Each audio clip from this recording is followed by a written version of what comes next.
Test.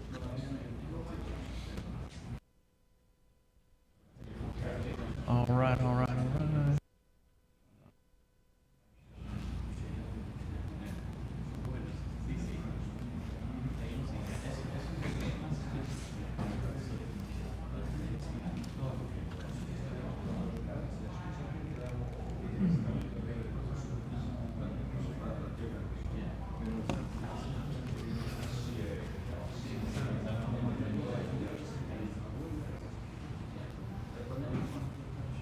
Good.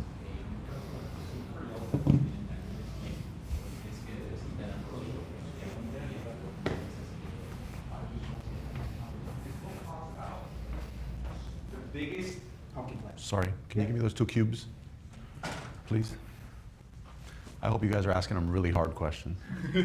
I'd really like to see them get stumped. Really would. I'm covering every. We're talking about the pumpkin plan, bro. Oh, God. Sorry, guys. How's it going? It's a live mic. You don't have to have it near you, but just so people on the stream can hear when we ask questions. Yeah.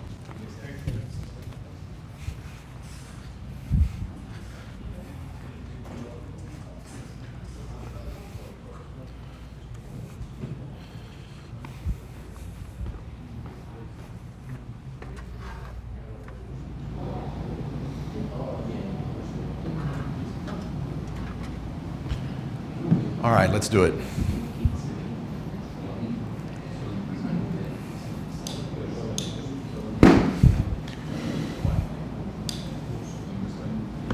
All right, sorry about running late. That's the latest I've ever done it. Our speaker that starts at 2 p.m., Michael's in the back, so it's always a good sign when the speaker's actually here. Especially when everybody took time out on their Saturday to come out here for that topic. I'm Carlos, by the way. I see a lot of new faces that I've not had a chance to meet before. I'm the one that spams your inbox with all those like meetup event stuff that I'm sending you of like what I think is the best, most groundbreaking event coming up that Saturday. Super glad you're here. I know that the topic today is going to be into arbitrage. Michael's a in the trenches practitioner of this.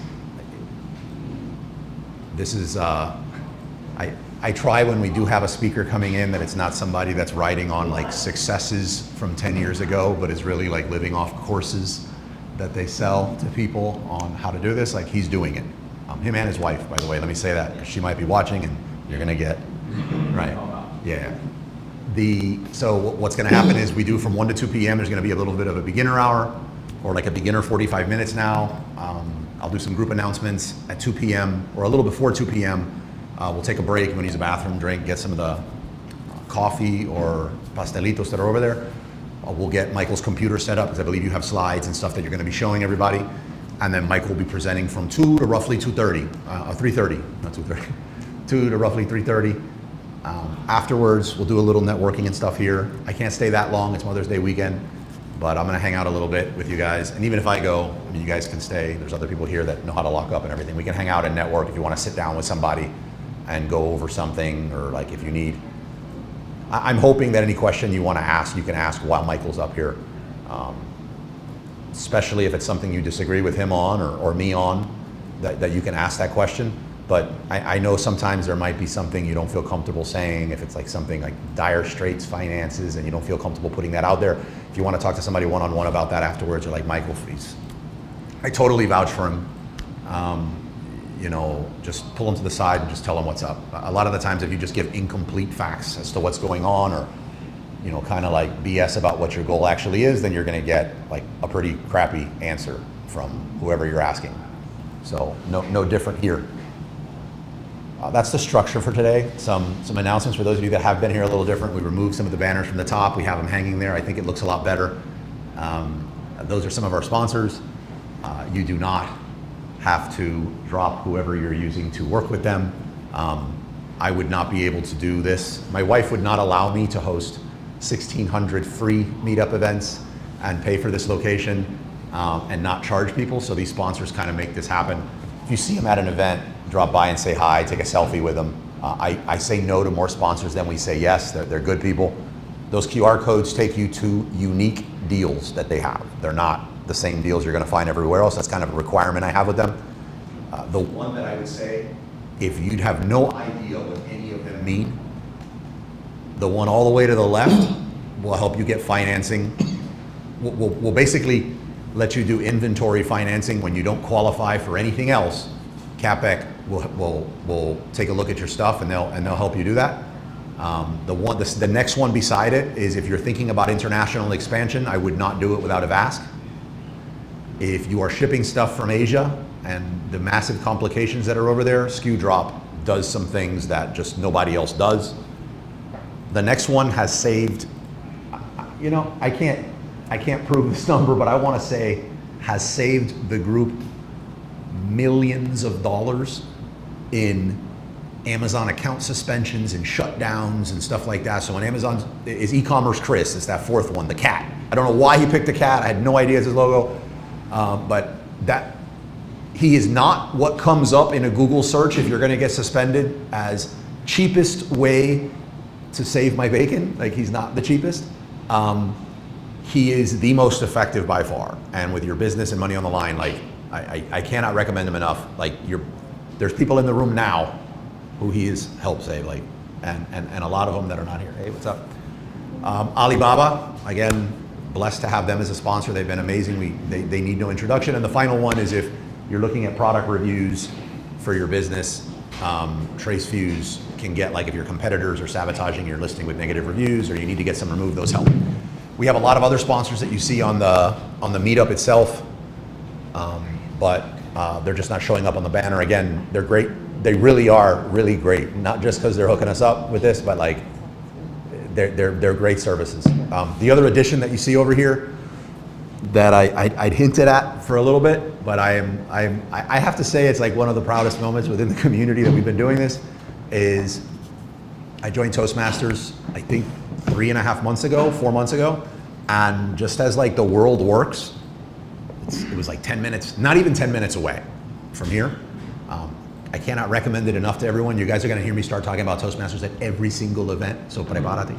And it just helps you with public speaking, it helps you with listening, whether you're calling vendors, by the way, if you're trying to figure out how to connect this, if you want to get better at like talking to a vendor and getting them to close. We're not going to teach you how to close a vendor at Toastmasters, but like it's going to teach you just how to get rid of your filler words, speak better, just be more professional, listen better, which is according to my wife, my weakness. I don't listen. So the evaluator role for me is the scariest one, like actively listening. But Toastmasters is that organization, and now instead of hosting the event, Uribe University? Yeah, Uribe University, they're hosting it here now. This is like the new home Thursday mornings. So if what was holding you back was like, oh my God, I don't know what the place is like, I don't know what the parking's like and all that stuff here, this is already a home that you know, like, and love. And you show up here on a Thursday for Toastmasters and just level up. You can attend as much as you want as a guest for free, but we brought in the American flag, which I thought was an amazing touch to put in here. Other cool thing is today, one of the things we wanted to do is move away from this type of table setup, and we wanted to bring in like a podium. We had wanted to do it for a long time, bring in 2 of them, and that's kind of the setup we had at the other Toastmasters location, so our podium gets here today. So by the way, for Thursday, we'll have the podium, which is great. He's in Toastmasters as well. He's a beast. And so we'll have a new podium set up starting next Saturday for you guys here, which is gonna be like weird for me. We've been doing this for 11 years. This meetup's been going on for 11 years, 1,600 meetup events in 11 years. And it's always been like this sort of sit down thing. So now having a podium is gonna be a little awkward. Some other group announcements that, just so you know, we have 2 podcasts, Wizards of Ecom, and we have Wizards of Ecom in Espanol. They're not translations of each other. They're 2 totally different topics. The Spanish one's hosted by Alexis and Raul. I'm hosting the one in English. Collectively, we're at close to 1,000 episodes over the last like 5 years. I'd like to say it's the best podcast in the world. No, but it's great for e-commerce. You'll see some familiar faces that are on there. And unlike anything Amazon, like I can ask you for a 5-star review. So like, I would love a review of the podcast. It is like one of the only metrics that gets people to click on a podcast and listen to it. And it is not where you go to make money. A podcast, in case any of you were wondering, you do not start a podcast to make money. It's just, it's a passion project. So the reviews would mean the world to me. And feedback, if you listen to it. Anything, like your voice sucks, you sound like a frog, that was great, this helped me, anything. So I know somebody listens, it helps a ton. Next month, we have one of our events is a trade show, conference, I'm sorry. So whenever we travel to a conference, the meetup that week is the conference. We're going to Craft and Commerce. I think it's more of, for those of you, I know today's topic is going to be more of reselling, but in case any of you are interested in private label or creating a brand and the content around it, this is in Boise, Idaho. Is that right? Yeah, Boise, Idaho. And it's from, I get there on the 11th, and I think it's like the 11th to the 13th, but we'll be there for anyone that's interested. I can send you the link, let me know, but I think it's going to be a great event. What other announcements do we have? Oh, we have our annual event, Online Seller Cruise. We have less than 10 cabins remaining. Our Online Seller Cruise event is a week out at sea on the Carnival Celebration. No, it's not the Celebration, it's the newest one after that. What's the next biggest one? The Celebrity? I think it's the Celebrity. It's their biggest ship. It's their new biggest ship. It's a week on Online Seller Cruise, and it's speakers, workshops, a lot of fun, excursions, stuff like that. But if you're going to get a ticket for it, I mean, it sells out. It sells out on the Carnival side, and it sells out on our side. When they run out of cabins, that's it. They don't let you just hang out on the deck because you're willing. Like, you have to have a cabin. But I suggest going on there to get a cabin. That's onlinesellercruise.com. And I think, man, I feel like I'm missing an announcement. No. Oh, the picnic. Our annual Grill and Chill picnic is August. We take as many people as want to come, so there's no like cutoff for that, but it'd be nice if you, yes. It'd be nice if you could, thank you. If you just go on there and register, but go on to the meetup. Family and friends and kids and dogs and all that stuff are welcome to come to these events, but I go out of my way to encourage you to bring them to this one. Especially those of you that are coming regularly here. Your significant other probably wonders, what are you doing with all of your Saturdays? And that way he or she gets a chance to like meet the other people that are doing the same thing that you're doing, and makes it a little more real.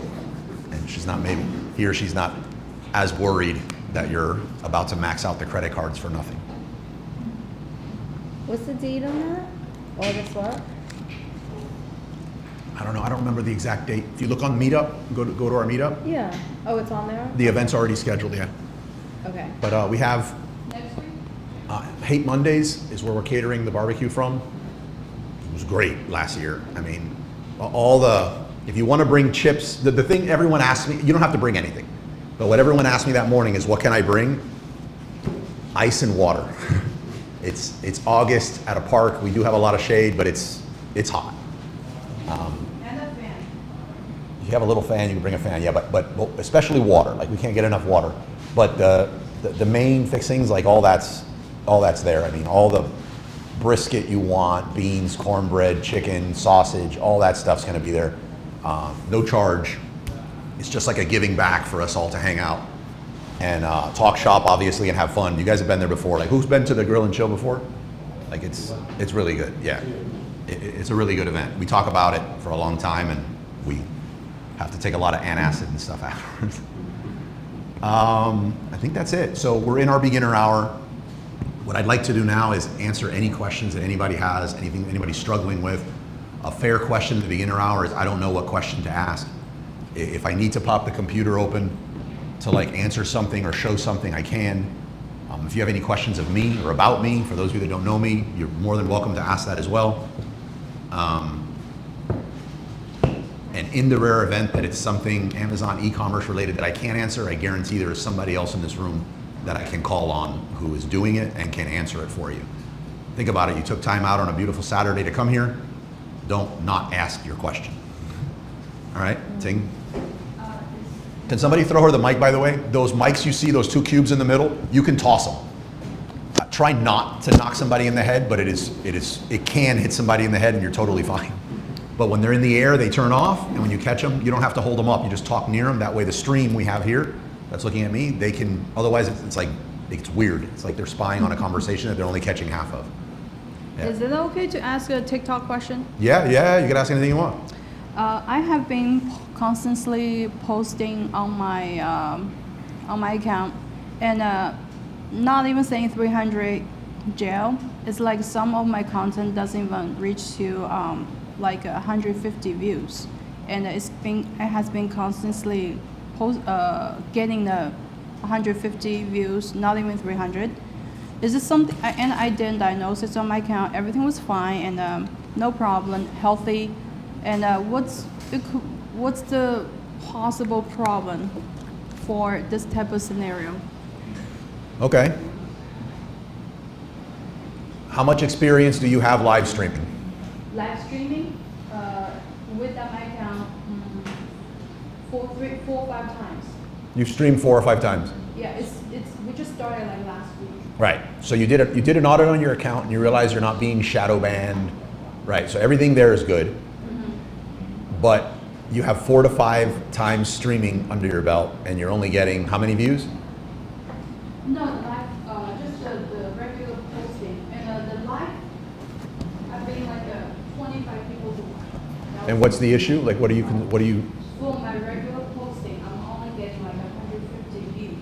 On my Right. regular So first of all, 150 views is not a little bit, right? It's 150 people saw your content. I think that starts becoming nothing when you hear everybody else only talking about being viral. And when you hear that, it kind of sounds like you're inadequate, right? So I don't really subscribe to that. So if you have you might have 1 million people watch and nobody buy, and you have 150 views and you get 5 sales. So like to me, that doesn't really mean anything. Personally, anything in my life, this is what I do. Anything that's in my life or in my business or on my team or anything that doesn't go right, I take responsibility for it first and I'm like, what am I doing that is getting this result? Or what am I doing that made this person think that that was an okay thing to do? I think it's safe to say, like of everyone in the group, I think you're the only one that's consistently trying to go at live streaming, right? No, hear me out. That's great. Yeah. You also have no support system that can tell you the hacks you need to do to improve. You have no feedback loop. So it's very likely, like my first 10, possibly more, podcasts and YouTube videos, they sucked, right? They sucked. And I needed to improve them painfully, slowly, and get better. So it is very likely, unless you're not human, that the reason you're getting so few views on your posts is because they might suck. And that's natural. Like they need to suck in the beginning. That's for you to get better. So it's not, did you get where I'm coming from? You know me well enough. For anyone that doesn't know me, don't think I'm not going to tell you suck when you ask me something. Like I know Ting for a long time and she knows me. Like you want to know why you're only getting the 150 views? Like where do people stop watching? Like, can you see, like in your analytics, can you see that? Are you posting the same type of thing across all your stuff? If so, that might be a really good indicator to try to post something else. Or everyone jumps to hooks, but are you doing good hooks in the beginning? Are you picking the right products? Are you, like, there's so many different, like I wouldn't try to attack it all at once. Just pick one thing and try to like, who are the people that are the most intelligent on that? Is your lighting bad? Like pick one thing, improve that, do it for a week. Are you getting 155 now? Okay. And then slowly build on that would be my advice. Again, absent looking at your TikTok account, which we probably totally can if you show it to me afterwards. Okay. But like the TikTok account, I think I could pull it up here. Like we have several TikTok accounts that, can I pull that up here? Actually, I don't My know. account? No, I don't know No. here how to do it from here. Oh, never mind. But like we have several TikTok accounts, and with the whole project for TikTok, and it's like trying to crack different areas. The latest one we're on is, can we get 5,000 organic? Like, can we get 5,000 followers, you know, without having to go one of these like black hat ways and like, or a loophole or something like that. And we created content across all of them, and most of it sucked. Well, sucked based on it didn't give us the result that we wanted. And then we were like, oh, but this hit, that doesn't make any sense. And then we're just like, well, let's do more of that. And we did it, and in under a month, we're over 5,000, and I think our average at the end of like 2 weeks is over 5,000. Don't quote me on that. I mean, I could pull it up and we could look at it afterwards. And we could do a lot more than that. Like, we're not even going for like the proven obvious ones that we could just model and do, and which would definitely get a lot more. So like, just do that. That's what I would do. Tom wanted to can you throw Tom the mic here? Okay. Yeah, can you toss them the mic in the back? There's so many variables that you're talking about there with TikTok, but what I would ask, are you doing TikTok shoppable videos and shoppable videos only? I mix with both. What do you mean with both? What, your own personal stuff and that? Okay, the next thing are you doing products that are TikTok shop products that are also sold on Amazon? Yes. Okay, so what we're seeing in the group is trying not to find a product that is only available on TikTok and seeing if you're going to get more views than that. You're seeing a lot of people that are doing products that are available on both, and you're not getting to watch on them as well. Are you also posting anything on Instagram? No Instagram. So Instagram has something called test reels. You familiar with that? So it's a free, unpaid, I mean, you don't have to pay for this. It's an amazing tool to use. So Lisa will post 5 of the same videos with 5 different hooks and run it on test reels. It'll go to everybody else but her own audience. And it'll tell you which one grabbed the most, kind of views. Take that video and put it on TikTok. Facebook just came out a similar test reel too. It just came out last week, and Facebook Reels is allowing you to do that as well. So try that. I mean, I know Carlos threw a bunch of stuff at you too, but try the test reels on TikTok. It's free. What is that called? Instagram test reels. Test reels. But does that help? Just basically pick one area Instagram and try to get better at that. Reels. Does that help, Ting? I'm sorry? Does that help? Yeah. Cool. Are you videotaping just first person? I do both. Are you doing any kind of movement with it or showing anybody something? Got it? I got it. No, I'm not doing movement. No movement. So just talking head. Yeah. Once again, going back to what Carlos said, maybe videotaping a different angle, moving your camera back and forth like this, a different upward view of the product. So instead of just talking head. Yeah, it's a process, and each time you do it and it doesn't hit the way you want, you're still putting your reps in and you're getting better at it. Like, it's just, for the majority of these things, I know this sounds really fluffy, but like taking it back to like selling on Amazon and e-commerce, it's like I've put up some pretty massive wins. I'm selling full time for 15 years, and a lot of it just had to do with staying in the game and being consistent with it.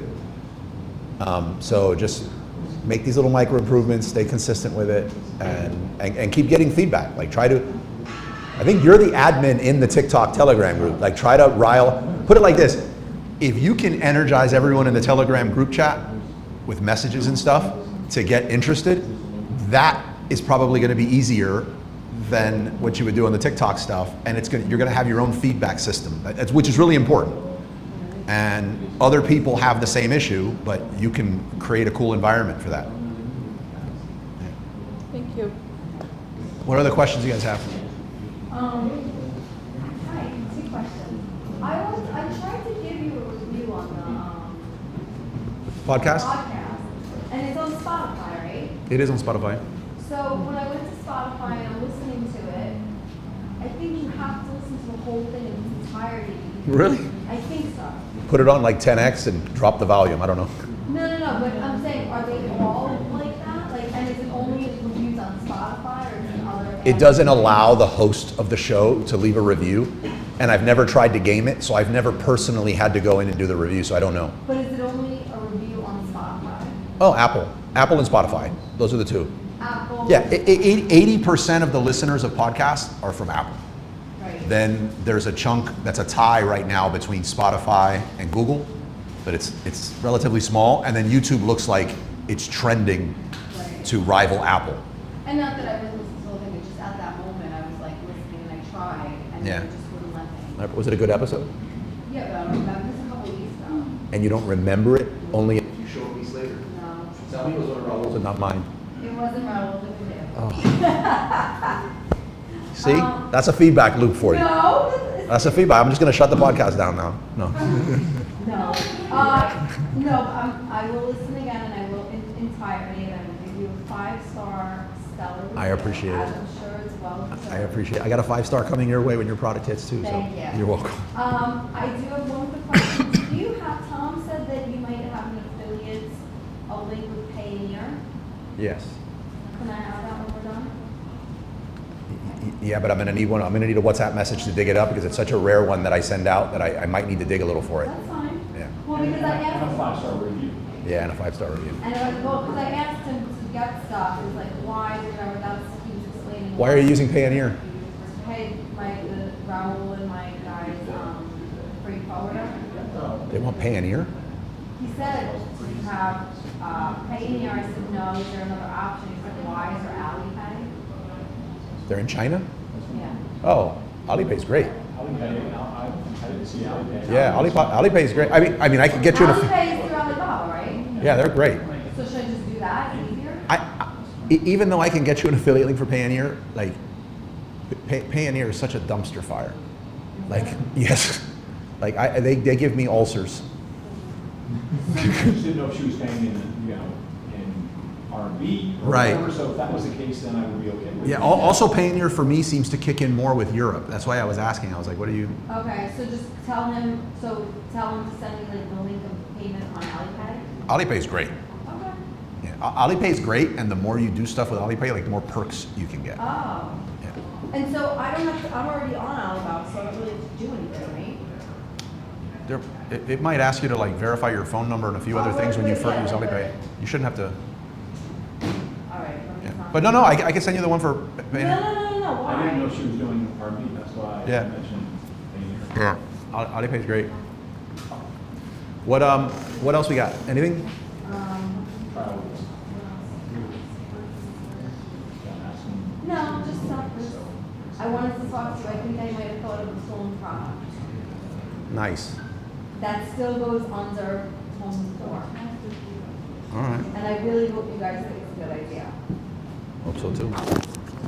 All right. Maybe this will jog some questions for you guys. I shared. Let me share this one and then we go. But I shared this last week.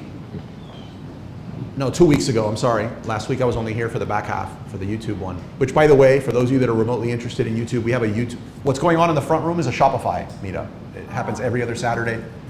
For those of you interested in Shopify, from 12 to 2:30, and then twice a month we have a YouTube meetup that takes place after our Amazon one. For anyone interested in that, our YouTube one last week I think was great. I'm a bit biased, but I think it was great. I shared something 2 weeks ago that I've been back on another 2 calls, and they're being super secretive about it, but apparently everyone's about to see it. And that's I'm calling it shoppable ChatGPT. I think it's going to be extraordinarily disruptive.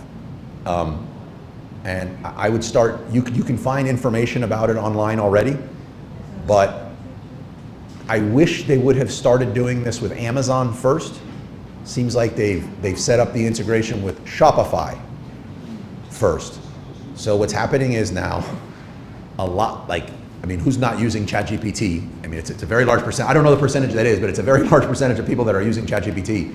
And when they're searching for stuff, products being sold by people on Shopify are now going to have shoppable links in the results, checkout right there in ChatGPT.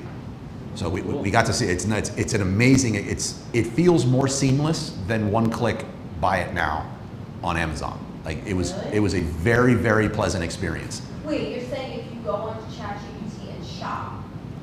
ChatGPT is going to be it's going to be a shopping platform. Like we've been on. This is our 3rd call with them in total. I've had 2 more since the other one. We got to look at it. We got to play with it. And it's not going to be and it can take you to your Amazon link. But No. not necessarily.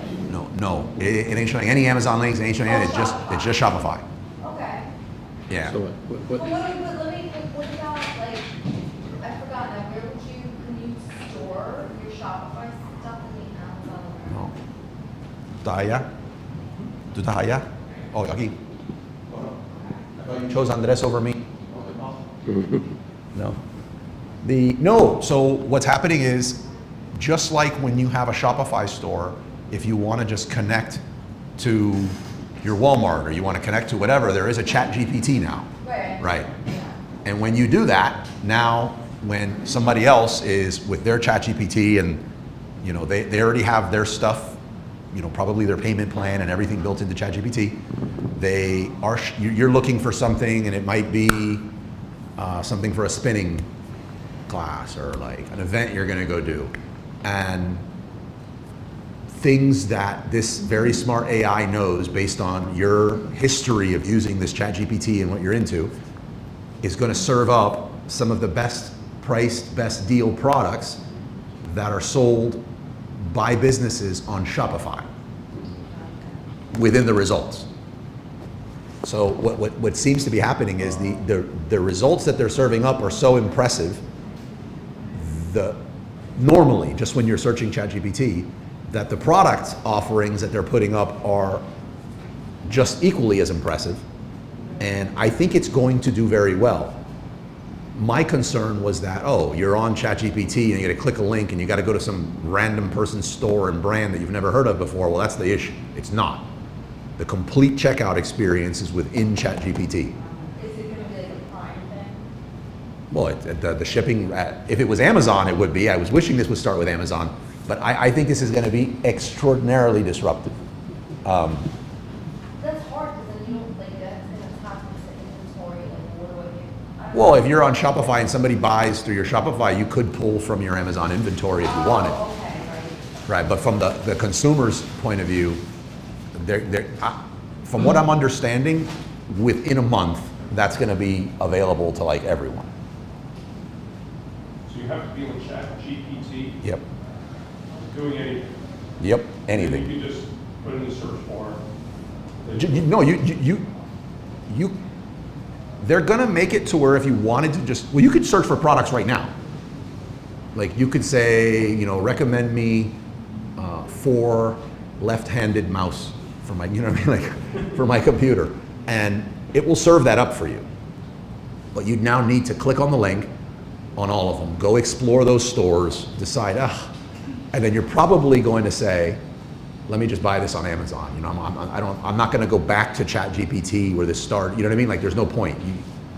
Here, the entire thing happens while you don't leave ChatGPT. And it does a lot of the work for you in the sense of like, this is the best offering with the quickest shipping, closest to you. I think it's going to be very disruptive. Yeah. I don't know if ChatGPT is the one that wins here, but I imagine the other AIs are going to do the same thing. But I think it's something everyone should pay very close attention to. Amazon has been like secretly building up their Rufus on the Amazon platform, and is anyone here using Rufus as a consumer? No? Michael said no. It's great. Huh? I never use it. Like I don't get like hard when you're on Amazon. Like I don't even like see it. Like I don't. Like you have to look for it. I guess. So. I began using it just to see from like a seller side how it could be used and what I could do to optimize my listing so I'm more optimized for Rufus. But it's I'm really liking it as a shopper. Anyhow, throwing that out there. You had a question. Well, I wanted to ask you about this tool now. When is it going to be available? The one I'm told it's going to be within a month. in a month? Yeah.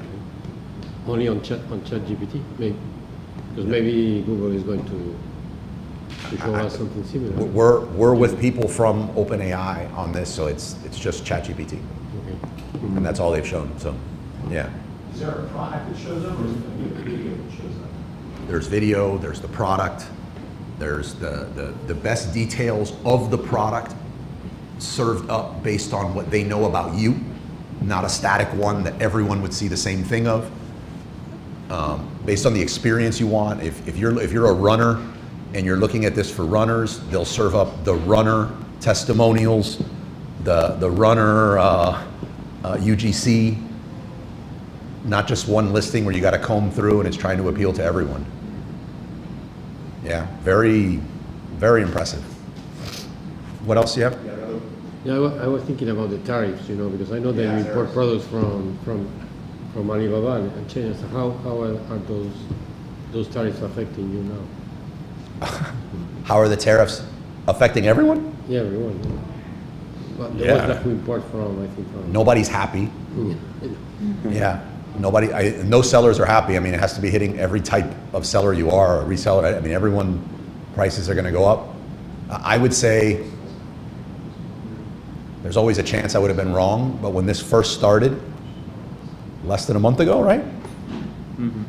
How long has it been since April 1st? Happened on April 1st, really? April Fool's Day?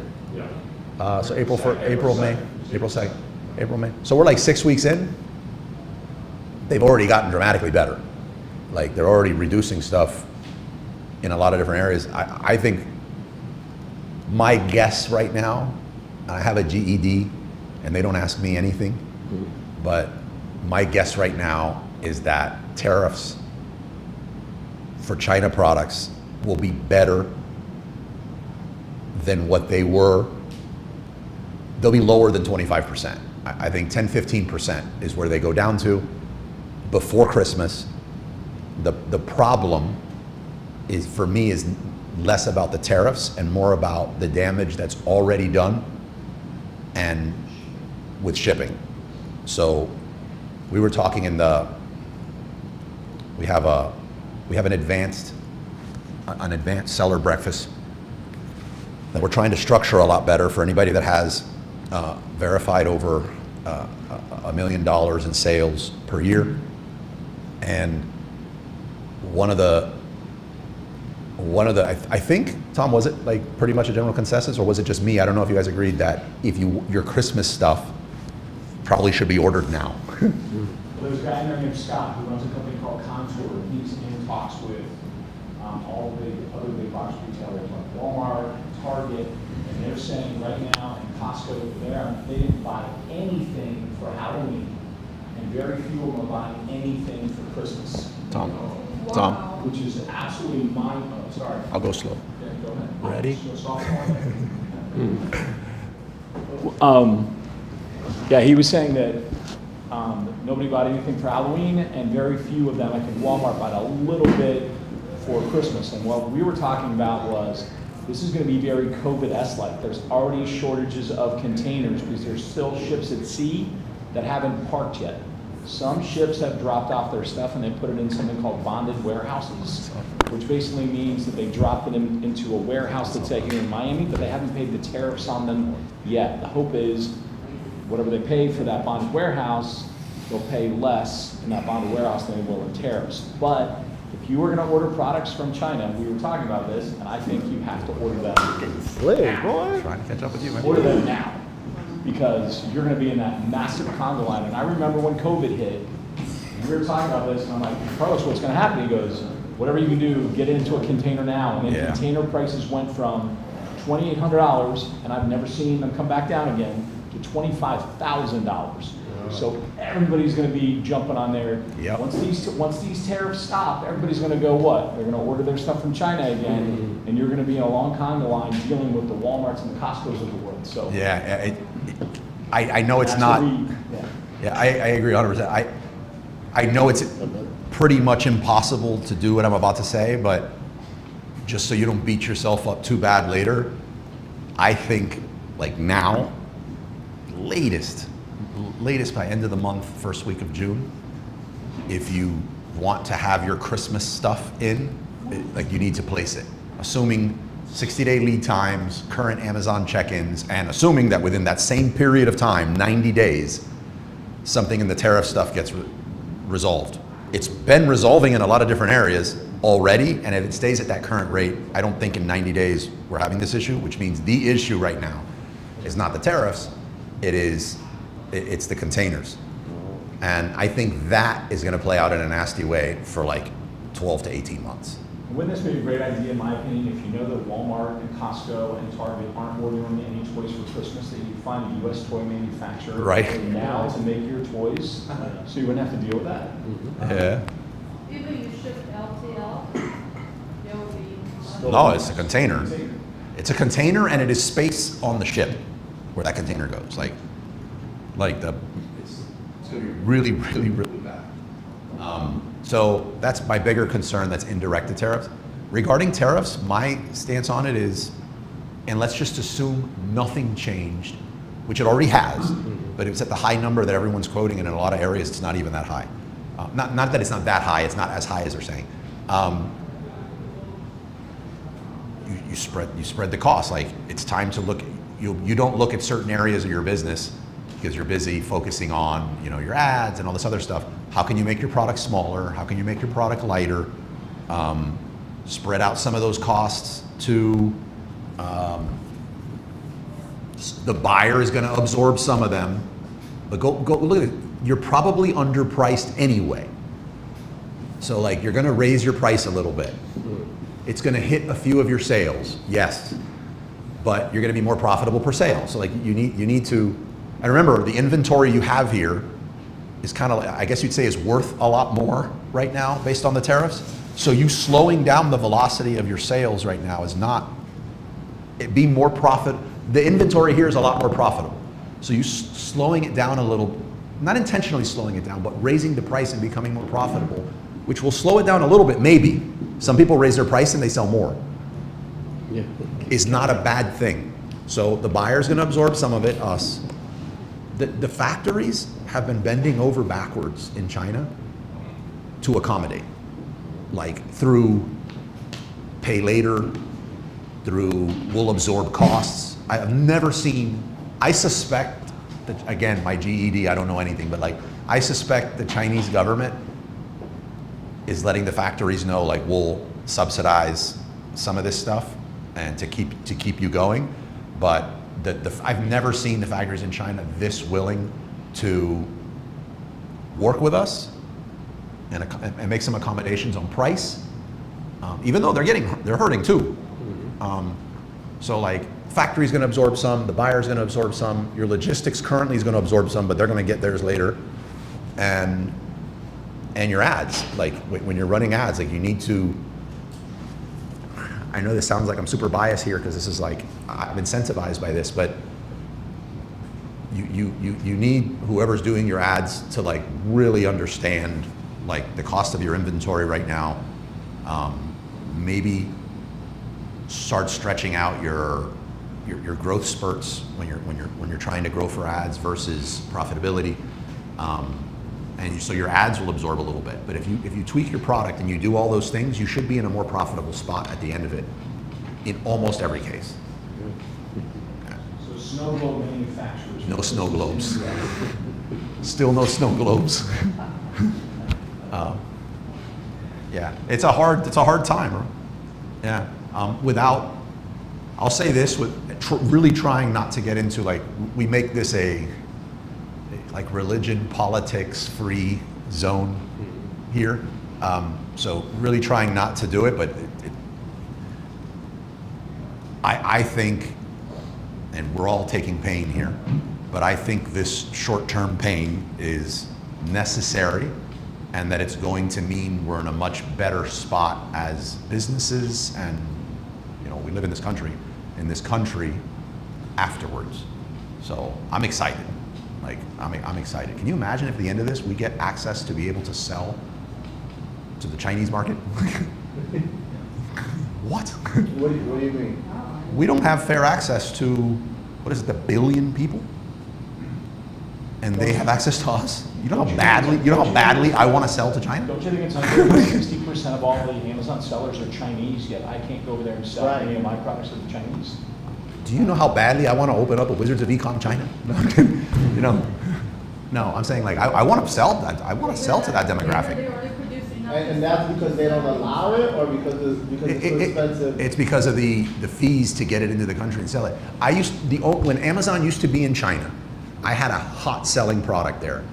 But look what happened. I would manufacture the product in China. It was phone cases. I would manufacture the product in China. They were all USA flag phone cases. Okay. They were buying them for their phones, right? Really? They were USA flag phone cases. I would have to manufacture them in China, bounce them off Japan to import them into China. I actually did that before. I didn't know that was yours. Yeah. We were the best. And we were killing it. And that's because of the laws? Yeah. Yeah. Yeah. Yeah. You can't do it. And then Amazon China went down. But anyhow, okay. That's it. So like I'm really excited for what comes after this. Yeah. And the timing of it, imagine if this was happening in Q3. No. It's going down in Q1, Q2. We're gonna have a great Q4. All right. How are we? Three more minutes to the man of the hour. What about the neighbors, The what? What about the neighbors from China, the Korea, Vietnam, do they work the same way? Japan? Do they work the same way? they work Everyone the has, same as of right now, the tariffs in China are The big, yeah. the toughest. Look, there's not, if you're product agnostic, and you, again, meaning you're willing to buy, you don't care what you buy, you're like, when I first met Tom, and I was like, what product are you passionate about? And he's like, he was passionate about cash flow positive. Amen. Right? Right? And if you're just positive about cash flow positive, then there's so many opportunities for you to get products in the US. So like, you don't have to do that. But there are certain, like most products, if you want to buy them and you want to start a brand around them and you want them to be high quality, there's one country you get that from. That's China. Like, and if you want to go outside of that, you're going to spend a lot more for a lot less quality, and you're going to need to hire like 4 really good project managers. So it's going to make the whole thing cost prohibitive. It is a nightmare. Or if you're going to work in the US, you get great quality stuff in the US. But yeah. So, Carlos, one more last question. A lot of people say recession coming. Do you look forward to see They've been saying that since. They've been saying that since. I mean, they were saying that before. They were saying it was happening when Trump left office the first time. I've been hearing that. Do I think it's coming? I don't know. Tom, is a recession coming? 2 negative quarters of GDP, right? So do we have our first one? Probably. Are we going to have our second one? I don't know. Could be. But is it really a recession, or is it driven by tariffs? Yeah. So I don't know. We can spin the wheel on that for a little bit if you want. Yeah, I don't know. What does that even mean? You know what I mean? Like, what are you going to do? I think just focus on, let's say it happens. Like, what are you going to do different in your business? Yeah. So, with that open sale, what kind of category should you sell? What kind of categories? Yeah, to be safe during the. Okay, I started selling, like when I really went all in and started selling was like 2008 when like everything, right? And I didn't know I didn't even know it was a good time or a bad time. I know gas was a lot of money. And I happened to get into cigar accessories and wine products and beauty stuff. I found out and I did great, right? I found out years later from someone that said, you were so smart to pick those because of how the economy was going. And I was like, I just nodded. I was like, yeah. But like, but apparently like in a really bad time, like products like smoking and drinking and beauty and putting it on yourself, apparently those are relatively cheap and make you feel better. And as the years have gone by and I've seen, I don't know nothing about economy and like stocks and all that stuff there, but like as that stuff happens, I happen to notice when I look back at it, I'm like, oh yeah. It seems like when people are down, they don't decide then to cut their tobacco habit. Or they drink a little more.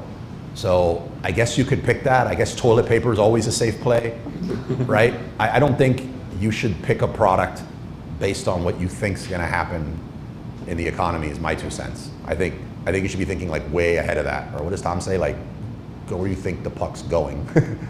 Yeah. Right now, I think what that looks like for us, if you want to get into, and then we're going to switch over to the man of the hour after this. You doing your push-ups? You still going to do the AC/DC music when you come on? Yeah. Yeah. Okay. For sure. Right now, if we're talking a lot about private label stuff. We're going to switch gears and get into reselling. But if you're talking about private label and you want to skate to like where the puck is going to be, look for a product that is replenishable, that has some sort of like subscription element to it or a recurring monthly, where you can, it doesn't have to be a recurring monthly to get the product, but that there's a possibility that someone can subscribe to this thing monthly. So where the cost to acquire them once and they keep buying from you. That's so something with a high lifetime value. If you can get something that has a high lifetime value and a high average order value, so you can sell it for a decent little amount instead of 13 bucks, maybe 50 bucks, that's a plus. So right there we're talking about beauty products, consumables, those are the obvious choices. Those are great for the US. Those are very, like, really easy to find in the US, they just happen to be. I would say you should also look for a product, this is me putting my Amazon hat on now, that allows you to easily create content, that allows you to create a digital product, whether it's a course or a one-off buying product. Think of, you want to sell ice cream scoopers, right? You can, this is the example I like to give here. Well, you can create a course before you get that ice cream scooper on how to make homemade ice cream, and you can sell that. You can run ads and sell that, and you could be slightly profitable on the course sales, but you're profitably acquiring customers that you can sell your scooper to, even if that's driving them to Amazon. So come up with a product that fits that criteria. Easy to create content on, right? Or lends itself very well to content. Has a built-in subscription or replenishable model to it, possibly a high AOV, and what was the last one? And then you can create a digital product or a course to acquire customers profitably. I think that's your holy grail right now if you want to skate to where the puck's at, with everything going to go to live stream, social selling, and all that other things. If you're heading in that direction, even if you don't hit every one of them, I think you're going to do okay. And if you ignore them and you use the method that everyone's talking about right now, unfortunately, you won't be attending the group in 18 months, in my opinion, because you'll have moved on to NFTs or something else. Why wouldn't you include sourcing USA too? I did. I said the replenishable products like beauty, food, lend themselves very well to source in the USA. Yeah, you heard me say that, right, my witness? Yeah, okay. All right, you got a question? Really quick. Yeah, no, let's do it. Piggyback off. It's just like an opinion. Well, like to get your opinion. Yeah. With the tariffs and all that kind of stuff, do you think? Because you have more like insider knowledge. I just watch YouTube videos. Like, do you think the Chinese sellers on Amazon, now that they got hit so hard with the tariffs and the de minimis rule, they got rid of that? Do you think that's gonna it's gonna be like finally American Amazon sellers can sell stuff without Chinese just ripping them off and dropping all the prices and all that stuff? Or they're gonna get creative and then they're gonna figure it out anyway? Like, or once the tariffs get back down, or if it does, Yeah, I don't know. I have mixed feelings about that, right? So like the one part you said where we keep getting ripped off by, I don't really share that. Like, so if there's a factory that makes this Me Too product spoon, Yeah.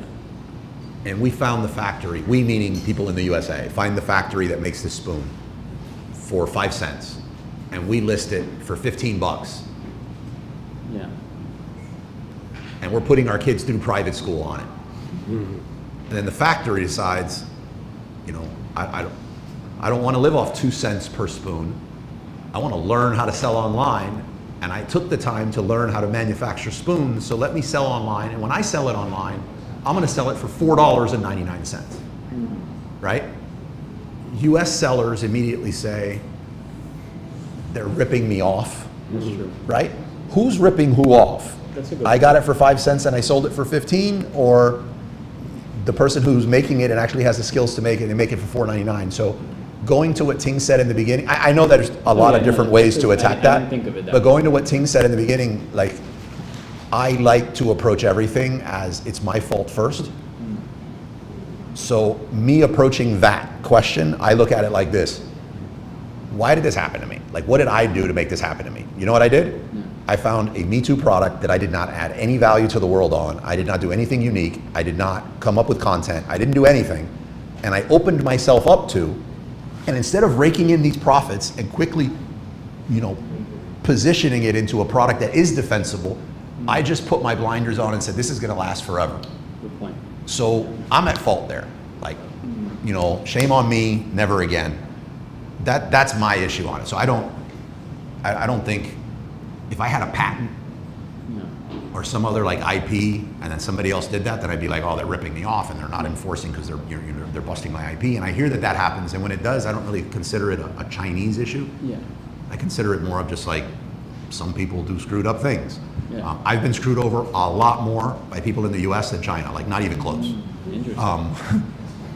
So now the whole de minimis thing, it's so irrelevant to me, kind of. I don't like that I don't like the unfairness that's there, so I want it to be gone. Me too. But Yeah. I also don't sell those kind of products. Yeah. So it has zero impact on like that side of my business.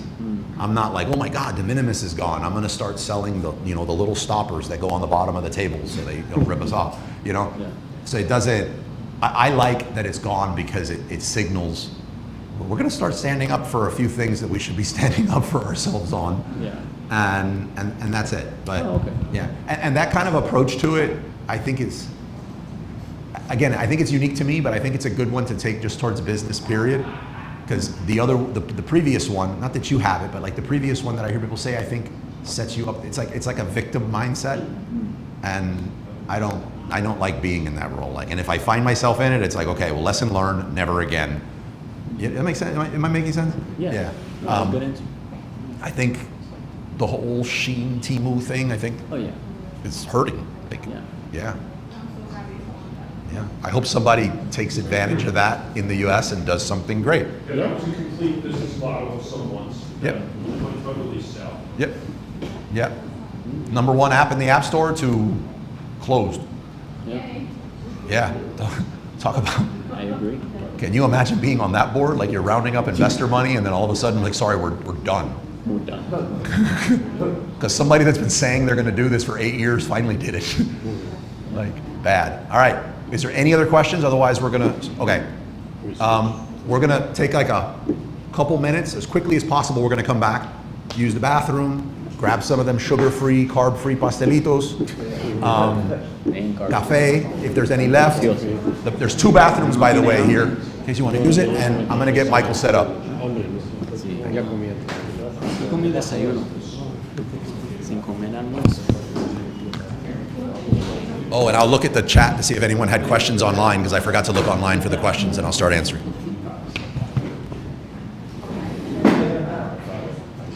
Perdió el último partido contra el Barça. No, perdió. You want to use this? Barça. La próxima.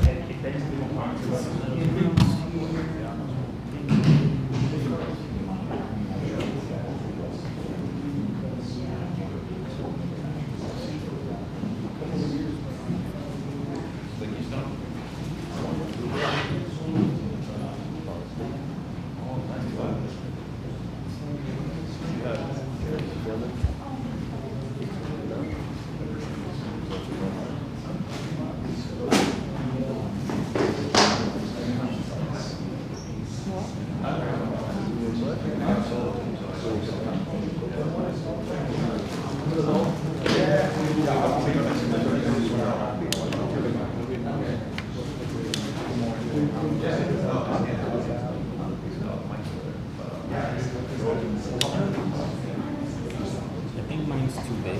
It's got like.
You ready?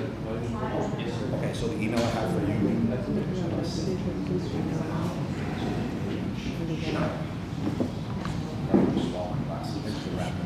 It's a live mic. Oh, no. Oh, you want me to connect this to the HDMI?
How are they doing? I tried to create something like that, and What do you mean? how they're targeted is with like a claw. No, that's just like the same, I think. No, the other one with the rag. How are they? I tried to create. This guy is.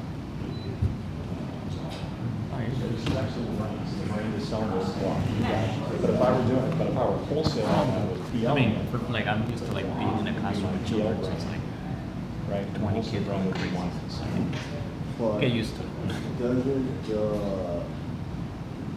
I enjoy it. I get nervous, but then when I start talking, more has to be like on the list or something like that. I'm not. Technically, yes, but I've never seen them enforce that. As long as you have a trademark brand and you have your own store on there, absolutely. You have a trademark. do I connect with the Register. email? Oh, okay. Okay, just make sure you're not doing something, just make sure you're not bundling. Make sure you're doing a wholesale PL, right?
S-H-I-N. SH. Yeah, S-H-I-N. Oh no. Oh no, S-H. I think you put S-C. Yeah, S-H-I-N. There, that's me. It's an old like, high school email. Okay. See on my end.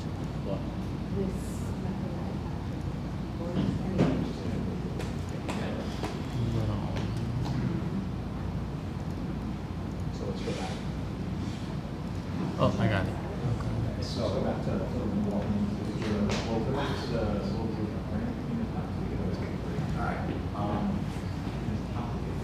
And then I put my name right over here. Yeah, yeah. Sure, sure. Okay, yeah, put your name, Uh-huh. drop the volume on this all the way down. Oh, okay. Down. Okay. Join.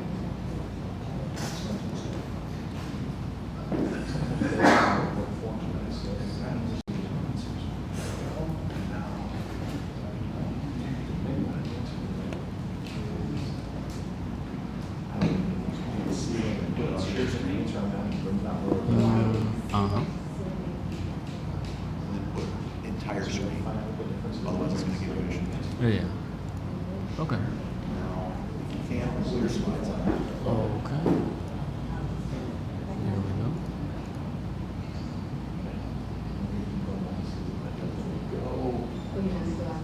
Oh, cool. Oh, yeah, what's on the side? That's nice. I see the side here. Oh, okay, cool. You're going to see the side. Oh, yeah, okay. Yeah. Oh, no, I was just thinking it's cool. Like, I thought it was just like one big screen. And then I guess I just press left, right. Okay. Yeah, that's cool. Okay. I'll start with you like this, and then when you go into slides, I'll be in the switcher. Okay. Cool. Here. Appreciate it, bro. No, thank you. I appreciate you. Thank you. Hopefully this helps some people. You guys ready? Where's the music? I'm just kidding. All right, Michael, how long you been in the group? Pretty cool. Yeah, so like 5, 6 years, I guess. Yeah. Cool. Oh, before COVID. Oh, pre-COVID. So 7, 7, 8 maybe years. something. I've been Yeah. part of the group for 7, 8 years.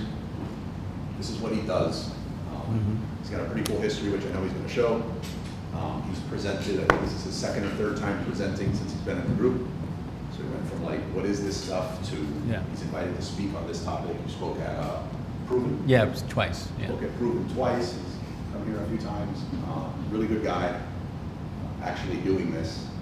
So I appreciate his time. Hopefully we can ask him a lot of questions, stump him.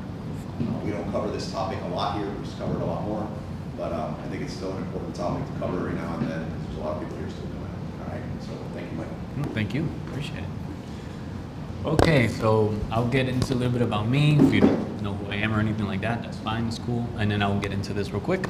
And then I'll also do I won't, how do I say, like, I don't want to make it like a boring presentation, just blah, blah, blah, you know, like we're in a college class or something. So I'll go over this real quick. Thank you, ChatGPT, for making the slides. But like, it just gave me like, it gives you like a nice little structure. So, because I was going to type it all out, and then I was like, oh, that's really good slides. So then I'll just jump into the software, because I like to show it, you know, I don't like to just like present it. It's like talking about a business and then we're not really doing the business. So yeah, so I won't take too long on the slides, just to give you like an overview, and then we'll jump into the reality. If you have any questions,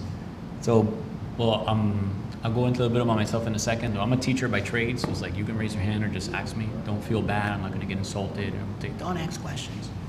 So a little bit about me. I live here in Miami. Was born in New York, raised in Miami my whole life. Married. Have one son, 4-year-old. Drives us crazy, my wife and I. What else? A little bit about like my personal side. Been a teacher for about almost 10 years, and then I became like teacher/reseller. And then my reselling business income was catching up to my teacher salary, and being a teacher is very stressful. So I was like, I gotta pick one. So I said, well, I'm not getting any younger, so I'm gonna just do this business thing, see if it works out. Doesn't work out, I can just have my certificate, I can just go back to teach. I can apply and get a job in like a heartbeat, because there's always a need for a teacher. Especially with the subject area that I do, just special ed. So what else can I tell you about myself? Personal stuff, just regular guy. I love business. I love reselling. I So I love all that kind of stuff. That's a little bit about me. Business side. So that's what you came to hear. So been selling on Amazon for about 10 years, give or take. Long story short, with Amazon, I just started just like a regular, I didn't know what it was. I didn't even know you could sell on Amazon. I just heard a podcast and I was like, you can sell on Amazon? Okay. So I started doing that, opened my account, started doing thrifting, gift, Goodwill, all that kind of stuff. Just hitting, dusty, nasty products. Sold a bunch of them. I was like, oh, this thing works. Okay. Then I started getting a couple mentors, like reading books and going on Facebook groups, and everybody was very tight-lipped back then. Like even a group like this was great to have because like nobody said anything, so you would ask people stuff and nobody would tell you anything. So, even if you saw another reseller in the store, like they didn't talk to you, so I just kind of give you like a side eye and it was like, go away. So, so you just have to like squeeze the juice out of people, just like either pay them or just like get little drops and hints throughout Facebook. So I started doing retail arbitrage and online arbitrage, which is basically going to stores, flipping items for a profit, then did it online, then started learning about wholesale. I never touched private label. I didn't want to like import stuff from China. It sounded too complicated and it sounded like a lot of money. I was a broke teacher. Like I didn't have any money to be spending buying random stuff, tchotchke stuff from China. So I was like, I'm not touching that. So I was already making money doing the arbitrage, so I stuck with that. Then eventually got into Walmart. I still do to this day. I do Walmart, I do eBay, I do Amazon. I don't do a ton on Amazon. I'm not gonna come up here and say like, I do millions of dollars a year and I have my Lamborghini parked outside. No.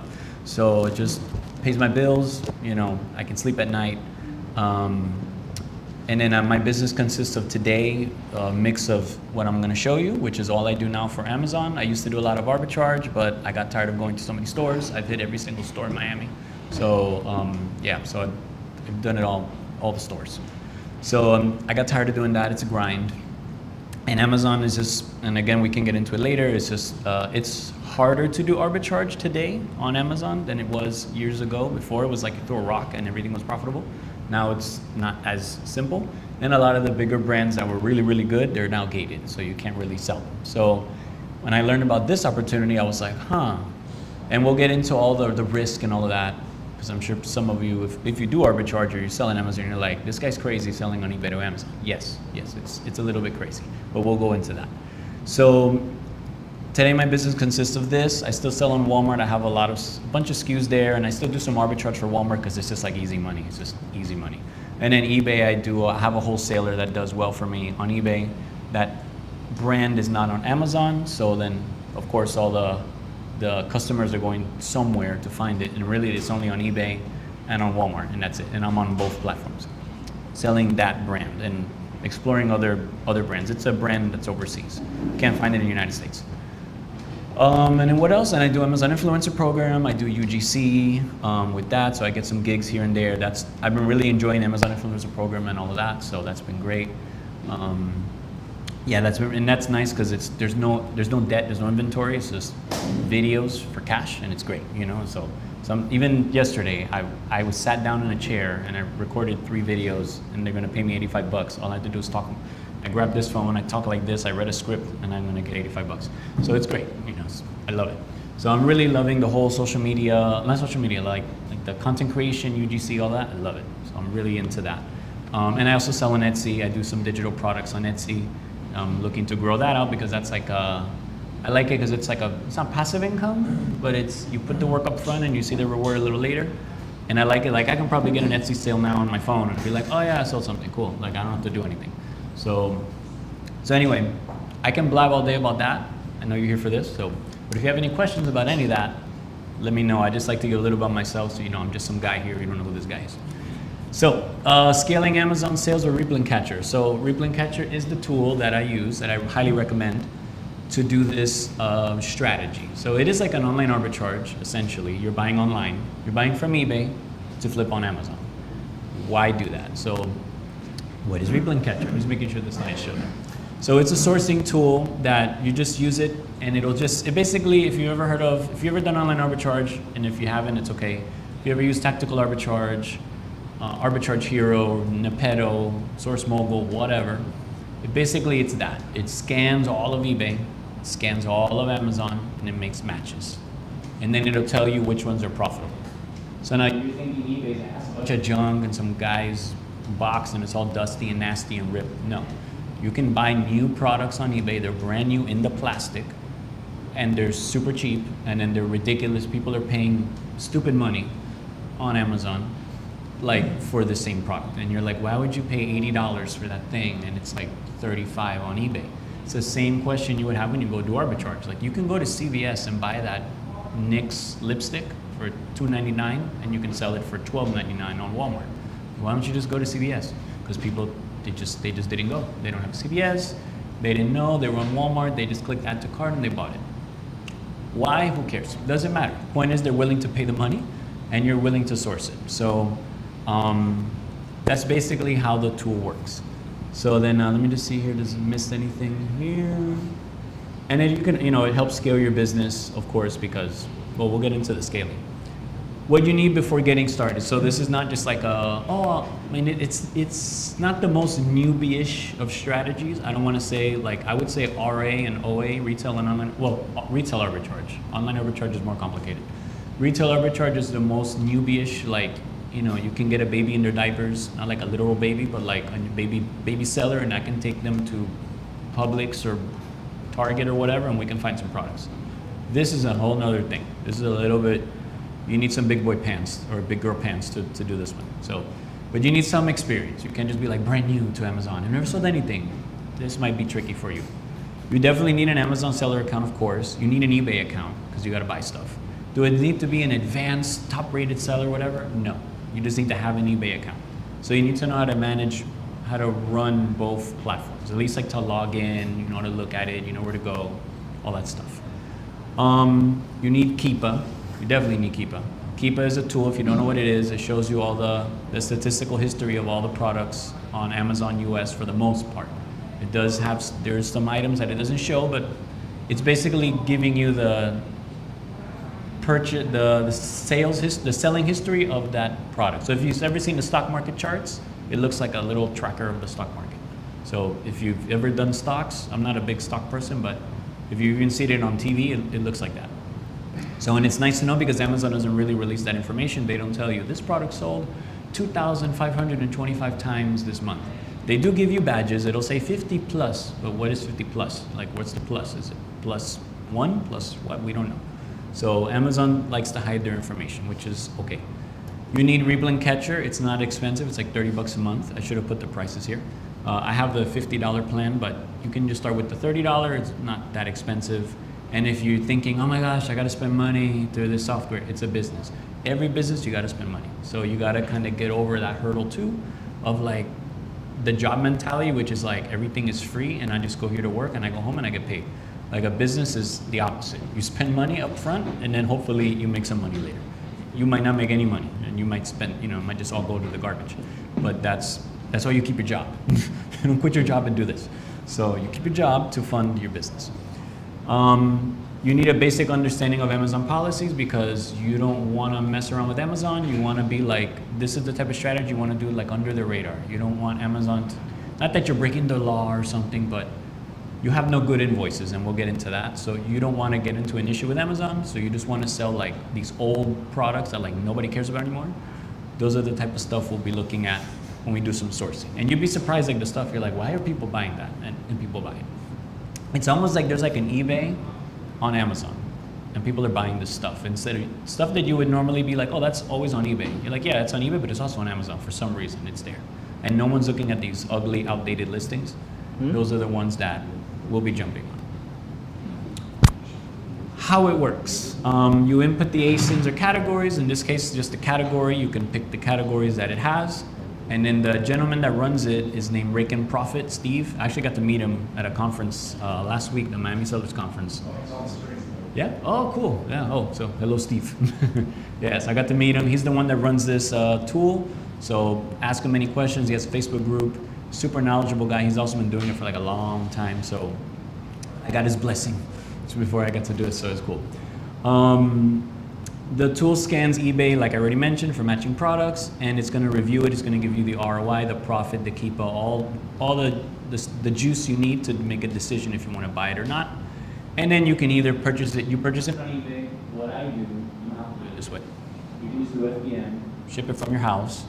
You ship it FBA, which I also do, so I'll do both. I'll ship it to my house, I'll list it, and once I have a nice box full of stuff, and I'm like, hey, you need to sell, Bobby. You're not selling. You gotta go. So I throw it all in a box, I ship it FBA, and then it starts to move a little faster. Or you can just do it all FBA. It's up to you. Or you can give it to, I don't want to touch anything, I don't want to see eBay boxes on my front door. Get a prep center, and then some prep centers do FBM and they'll deal with this. So you have to tell them like your business model and what you're doing, and then they'll just, they can handle all that. So it's up to you, whatever your living situation is. Some people live like, we're in Miami, some people live like in the bathroom, like a little tiny 1-bedroom, little closet. And I get it, you don't have any room, or you have a nice house and you have the space. So everybody's situation is different. Pros of eBay to Amazon arbitrage. So there's low competition sourcing, because who's doing this? Not many people. So it's not a ton of people that are doing this model. On the contrary, if I even speak to seasoned Amazon sellers, they're already like shaking in their boots. They're like, what are you? They're like, they're worried for me. It's like, are you okay? Like, you're gonna get suspended? And I'm like, I'm good. They're like, no. Just think about it. You shouldn't, you're gonna rock the boat. And I'm like, I'm rocking it already. I'm doing good. My bank account's showing pretty good too, so I'm good. So there's a lot of high ROI. So you'd be surprised, like I'm looking at like stuff that's like 100% ROI, 150%, 80% ROI. Flipping stuff that's like 30, 40 bucks, and I'm making $20, $30 profit. It's not bad. So you sell one item, you sell a couple items a day, you're doing pretty good. Easy to test with small orders because you're only buying like 1 or 2 things. This is not something that you can buy 50 of a thing, 30 of a thing. It's like 1 here, 2 here, but it's actually good because when that one thing sells, you're making like really good profit. Some people get it up to like, they're making $60 profit, $50, $70 profit per sale.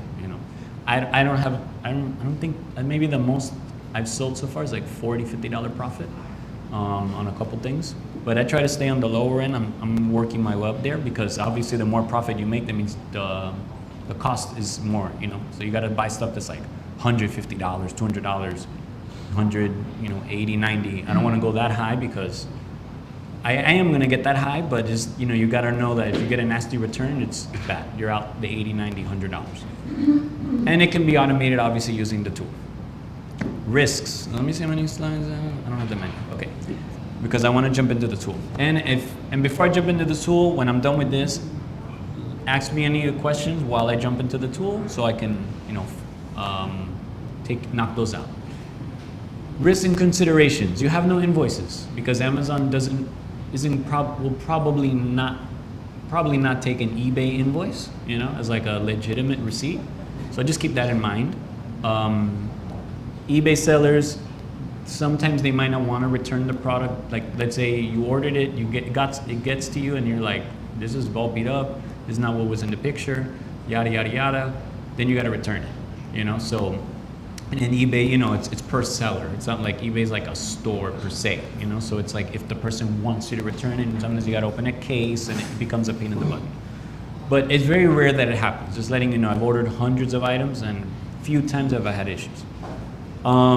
Risk of inaccurate or damaged items, same thing, could be damaged.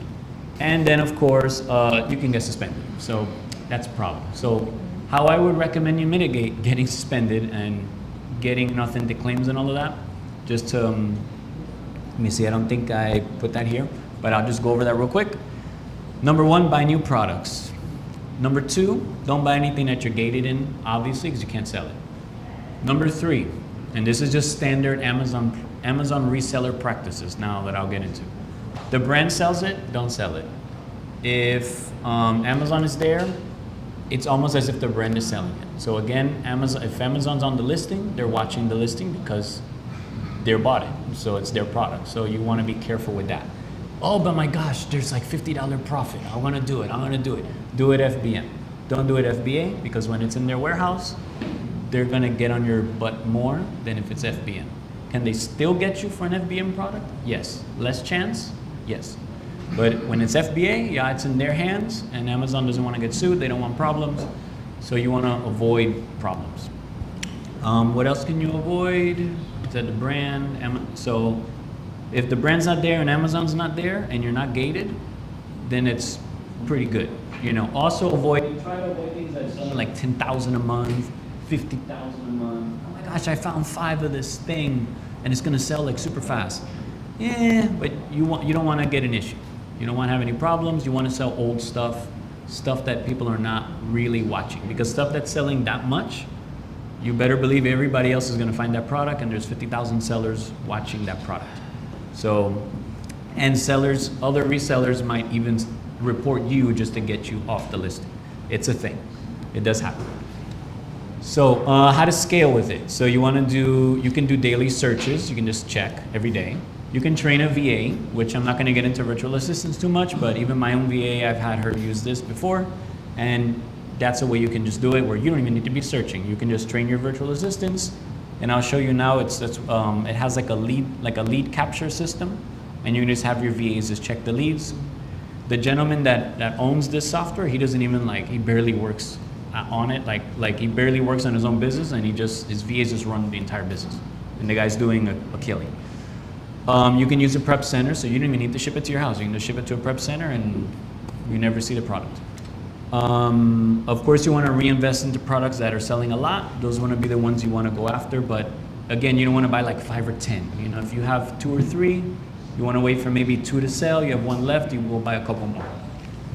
And then of course, you want to track your numbers with something with Inventory Lab. Seller Amp is just for sourcing and for saving your stuff on an Excel sheet, but Inventory Lab is for your numbers. Know your numbers. That is a thing that a lot of Amazon sellers do not know. Myself being an Amazon coach for many years, a lot of people don't know nothing. They're like, I think I'm profitable. I have 10,000 in sales. And Amazon sent me $4,000. I guess I'm making a lot of money. I'm like, what's your cost of goods? I don't know. Something, a couple $100. I'm like, sure it is. And then when they really check, they're like, they made $700 in like a month, you know? I'm like, just get a job, you know? We're wasting your time, just get a job. So, best practices. Again, avoid high IP risk categories. So some of those categories could be some electronics, give a lot of IPs, like a Netgear, you know, some brands that they don't want people touching their stuff. And again, you can look at Keepa. There's certain indicators that you can tell with that. You always want to check Keepa. If you don't know Keepa, you need to know Keepa if you're going to do this. And if, I don't know Keepa, what is a Keepa? YouTube. So you go to YouTube, there's a gentleman named Jimmy Smith. He's great. He has a bunch of courses, and there's lots of people that do Keepa breakdowns. I can do an entire presentation on Keepa. You start building a list of reliable eBay sellers or stores. And you can also combine eBay sourcing with wholesale and retail arbitrage, and you can also use this for Walmart, which is that I'm trying to implement myself. Walmart just has less issues, so you can also source from eBay to Walmart, or if there's another store you want to use it for, I don't know, but for me mainly it's Amazon and Walmart doing this. And yeah, that's the presentation. Now we're going to jump into the tool. That was like part 1. So any questions so far? I talk a lot. I wanted to throw a lot at you guys to see if there's any bubbles up, any questions or anything. And then while you guys think or have any questions, let me pull As far up. as invoices. Yes, sir. If Amazon is asking for an invoice and you bought something from eBay, how do you handle that? That's the problem. You don't want them to ask you for an invoice. So if they do ask you for it, you have a couple of options. So you can either, the sort of sneaky way would be to go buy that product, and then you have an invoice for it. So like if you sold a water filter, go to Home Depot, buy the water filter, and then you have an invoice. That's one way.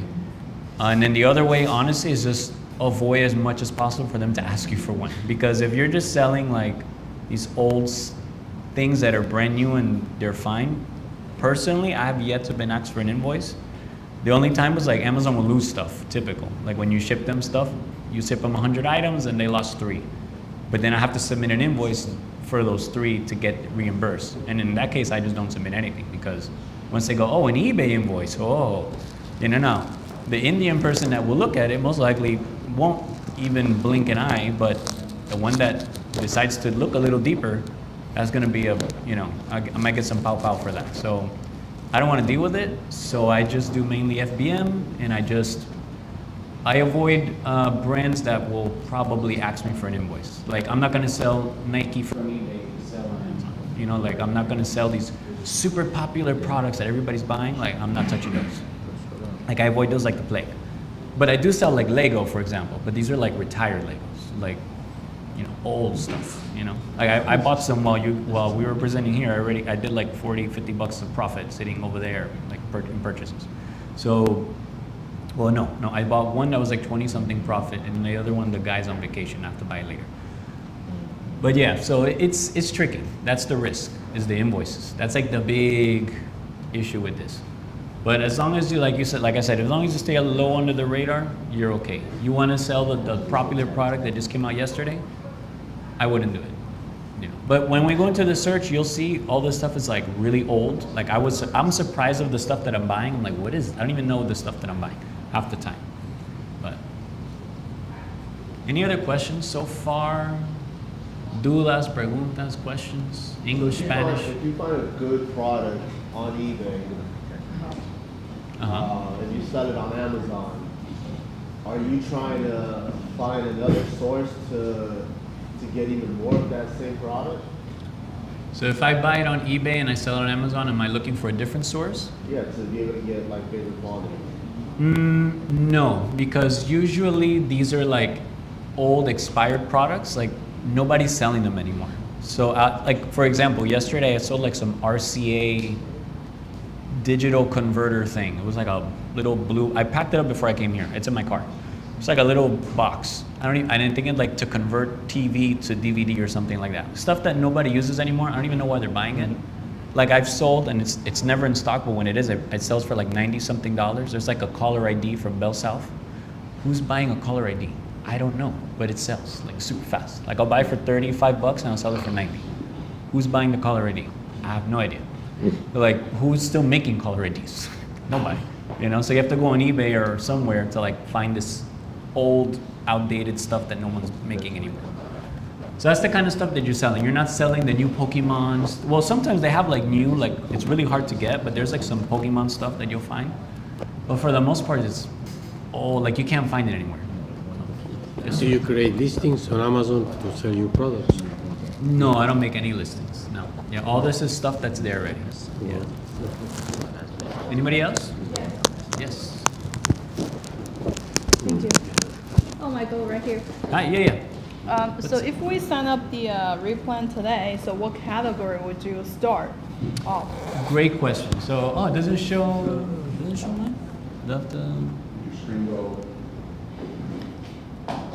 Oh, that's so weird. I thought it was showing mine. Oh, if I pop out the tab, that might be it, right? Is it showing? Oh no, no signal. Is there a way to do that, Carlos? I don't know. To switch to so my screen shows. I didn't turn around. I thought it was showing. Switch to any other windows. It did.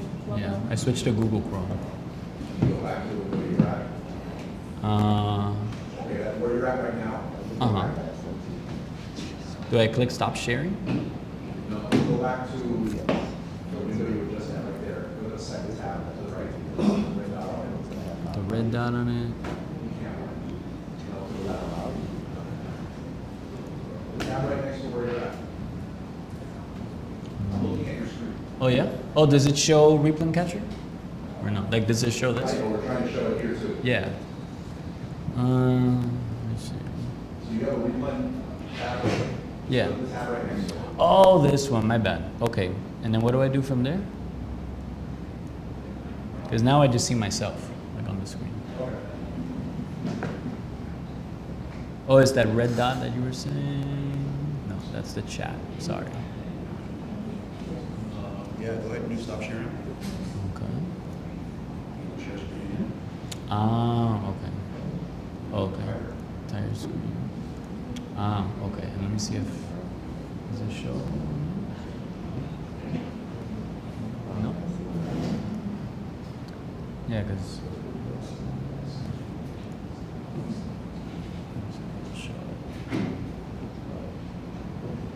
Yeah, because then I'll answer that question, Ting, with the categories.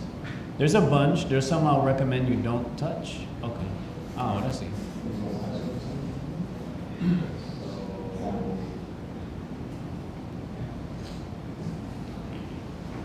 Let me see if I can make this full screen.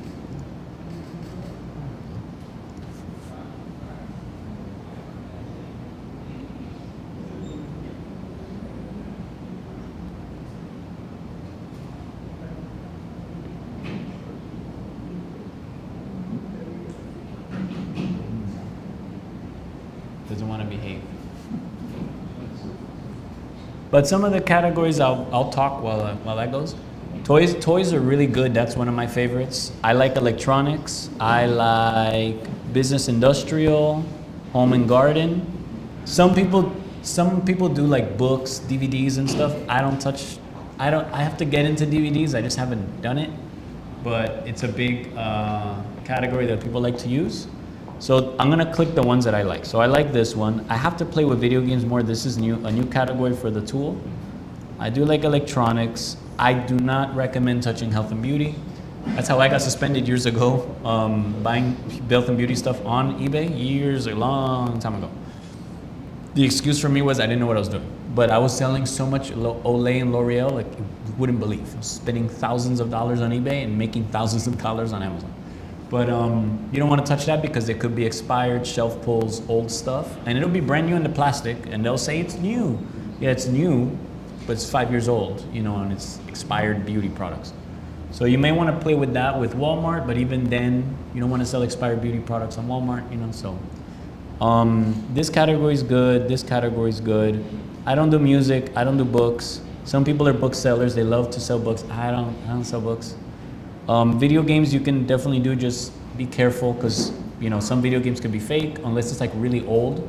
Then it's hard to fake like a Wii U game or like a, like an original Xbox game. Like those are old. So like who would want to make a fake of like, like the first Call of Duty or something, like some really, really, really, really old game, or like a Nintendo 64 game or something, something old.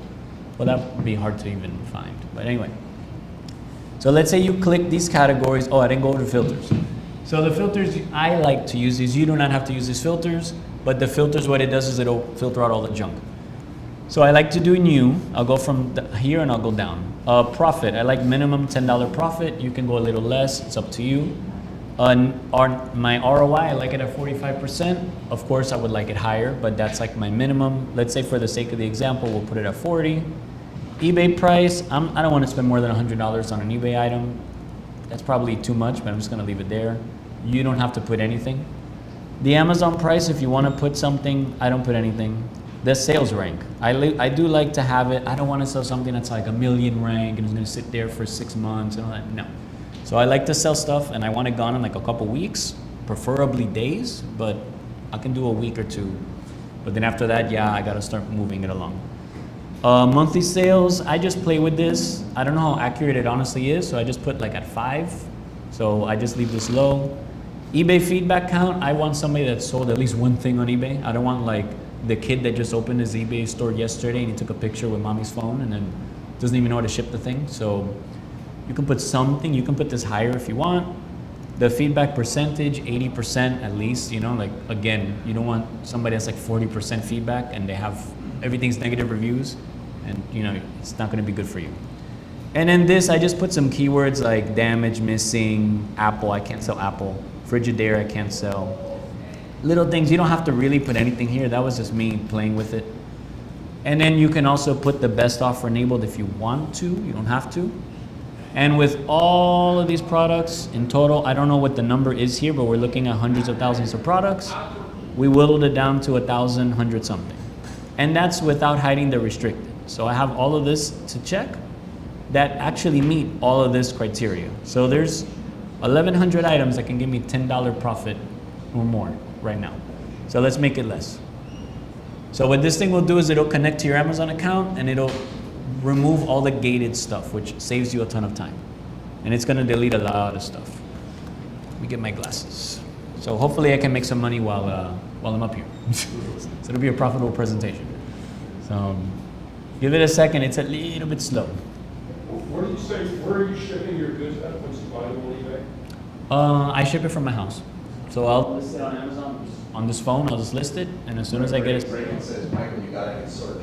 Oh, yeah, thank you, Ricky. He knows what he's talking about. Yeah, I bet it's gonna give me a lot more results now. Yeah. So the tool's great. It's a little bit slow, but it works really good. And then you'll hear a little ding sometimes if it'll, like when there's new products, it'll go ding, ding, ding. So you can like refresh it. Oh no, I'm sorry. I think it refreshes. Oh, you click here, refresh search, and then it'll do it on its own. So while it's loading, hopefully it won't take that long. You can see here, even though it's a little blurry, you can see it's already showing me some products. You can see the Keepa here. You can see the numbers here, the last captured price, the current price, 30-day, 90-day, 180-day. Personally, sometimes these numbers are off. I do not live and die by those numbers. I like to open both links and I want to check. And then you can also add, you can make like a little leads list. So I have right now 246 products that I have saved. You can max it out based on your plan to more, you know, but honestly 500 is a lot. So, and I must have pushed this thing, it's taking a sweet little time. Let me refresh it. Maybe that'll make it work. Sorry for the delay. Let's see if it'll work now. And then what's nice is as you find stuff, you add it to your leads, and then there's this another section called Replay Catcher, and then it'll keep searching through eBay constantly, looking for that product, so you don't have to go into eBay and start doing searches and all that kind of stuff. So let's just use what we got here, and then let's just check. In fact, let me do that so it doesn't. Okay. So like, let's say this product, this is a Hasbro Star Wars, blah, blah, blah. So what I like to do is I'll open this link and then I'll open this thing. Let me make sure, does it do it? Okay, yeah. So now what I'll do is I'll look at it. I want to make sure this is legit. Like it's not broken in 100 pieces, you know, and it's not ripped anywhere. Looks good, right? And then I like to look at this price here. This is the price plus the shipping. So that way I don't have to go here and go, oh, it's 25. No, it's not 25. It's 25 plus this. So to save me from doing a lot of mental math, I can just look at this and it's 33. So now I'm going to go here and I'm going to scroll down and then I'm going to see, okay, it has not a great rank, but I'm going to put it here, 33, whatever. So I just put 33. Yeah. Profit's not good. So for me, I pass on this because this profit's not good. Keepa is, it's okay, but there's a bunch of sellers on here. I don't like that. Keepa's not great, and there's too many people here. So it's a little bit of a crowded party. So I don't want to deal with that one. I'm going to skip it. I'm going to keep going, and that's it. You just kind of just stay here. See, like this one has Amazon. I don't want to deal with that. I guess the toner cartridges, I'm a little skeptical. I haven't done it yet. I've seen this one a lot. It's just hard to find. Like the Pokemon stuff is great, but it's just hard because everybody buys it. So, okay, this could be good, this filter. And this is the boring part that, you know, the boring, unsexy part of reselling. Checking leads. So if you have any questions while I'm doing this, let me know. I just want to show you how it looks. So this one's gone, right? So it's sold, no problem. You want to click add lead, add it, yes. And then now the tool's gonna keep searching through eBay constantly until it finds like it matches it again. If it doesn't match it, you don't see it in your leads. If it does, let's pretend for the sake of the example, let's say this one's out of stock, but there's like 7 more on eBay. It'll find those 7, and then later I can go back to the replay catcher. It'll say, oh, there's 7 here, and then I start checking. Yes, sir. So that last product that you just showed, right? What is that, a filter? That's a filter, yeah. So let's check it on Amazon. So the rank is okay for tools. Keepa's good, less sellers here. So and for those of you that don't know what I'm looking at, because in my head I know what I'm talking about. You guys will be like, what is this guy looking at? This is Keepa, this little green stuff here. So all this movement is good. That means that it's selling. This down here is the seller count. So what I do is, like there's 4 here, there's 3, which is good. There isn't a lot of people here, and the Keepa's good, and it even has the Amazon badge, right? It's supposed to be here, but it's showing it on Keepa that it had it and then it went away. So at one point it was selling supposedly 50 per month, which is great because I'm only going to buy one. And then let's pretend this thing was actually in stock. It's $36.86.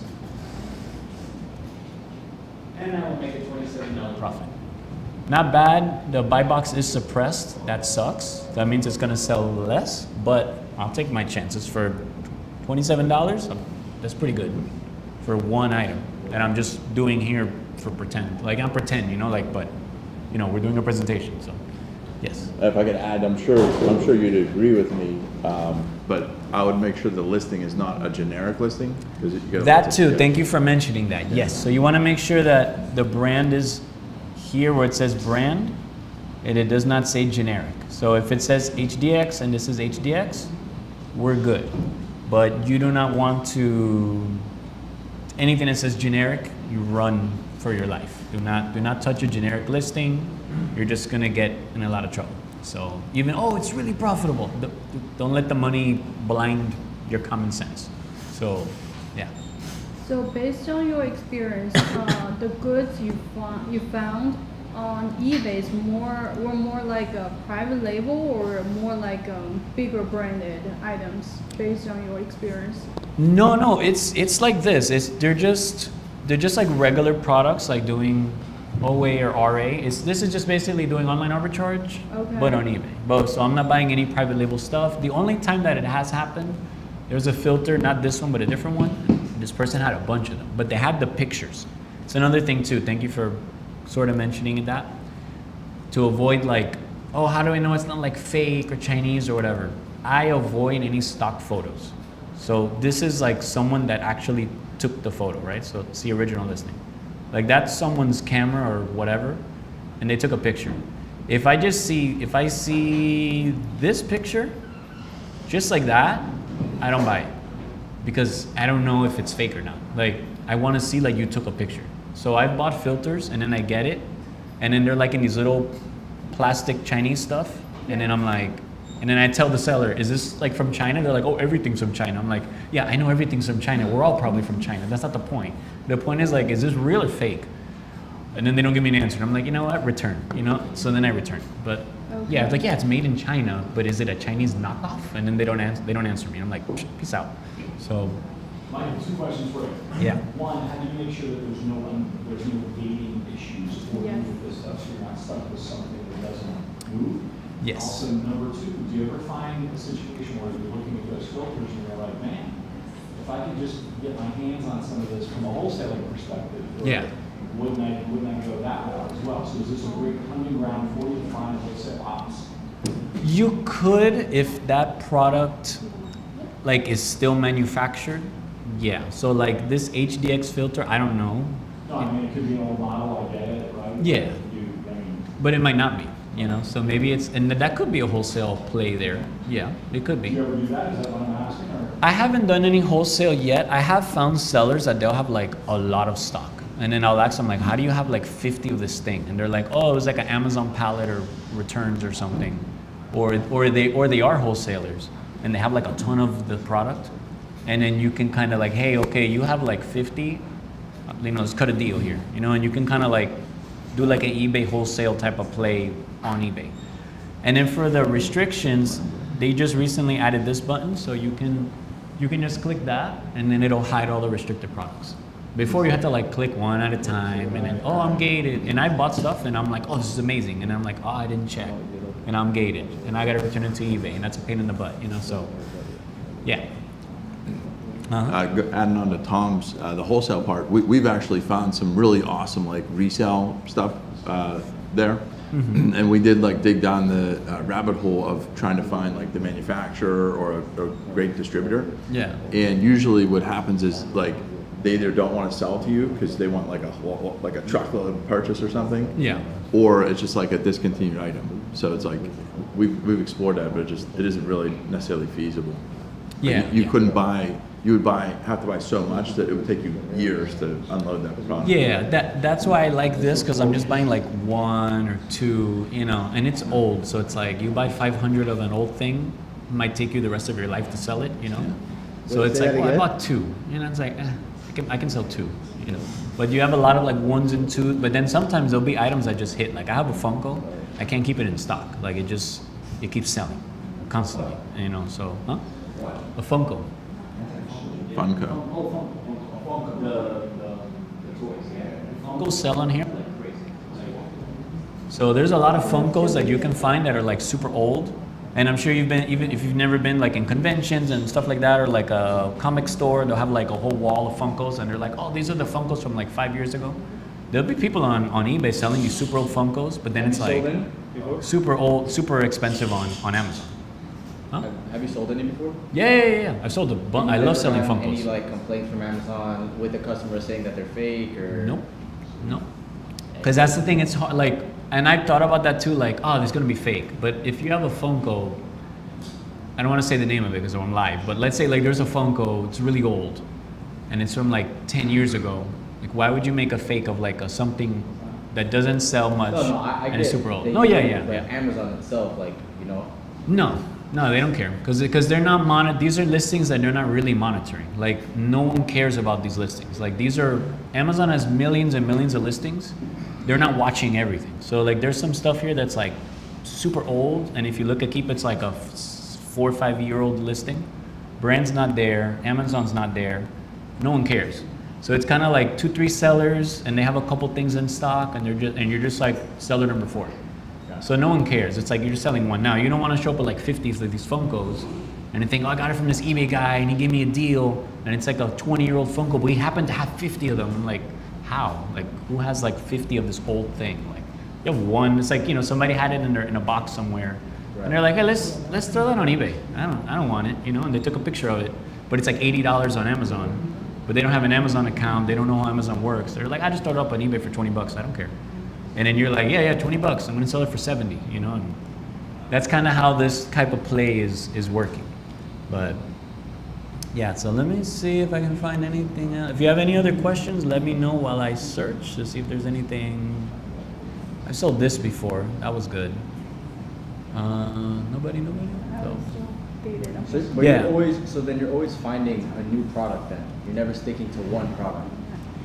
You can stick to the same product. That's why you have this part, which is over here, which is called the replin catcher. So I'll just show it. I mean, it's gonna show a couple of my leads, but I don't care because they're hard to find anyway. So I'll just show you. So these are like, see, for example, here's the filter, and it found 2 more. So I can click this, and then like I said, if I sell the one filter and it sells, this thing will keep looking for the filter. But see, here it's only showing me 1. Here it's showing. See, this is a stock photo, but it's 1, and then I'm looking for the set. So that's no good. This is only showing me 1, so that's no good either. So I close it. And then you just keep scrolling. Like I was looking at this while I was sitting over there, but I already put a bid out. Like this is great. So, but this is still, I didn't bid on this one. It is a stock photo. So Mike, yes, like this might the be a good filter, example. right, that you were looking at, can you pull it up again? Sure, let me pull it up.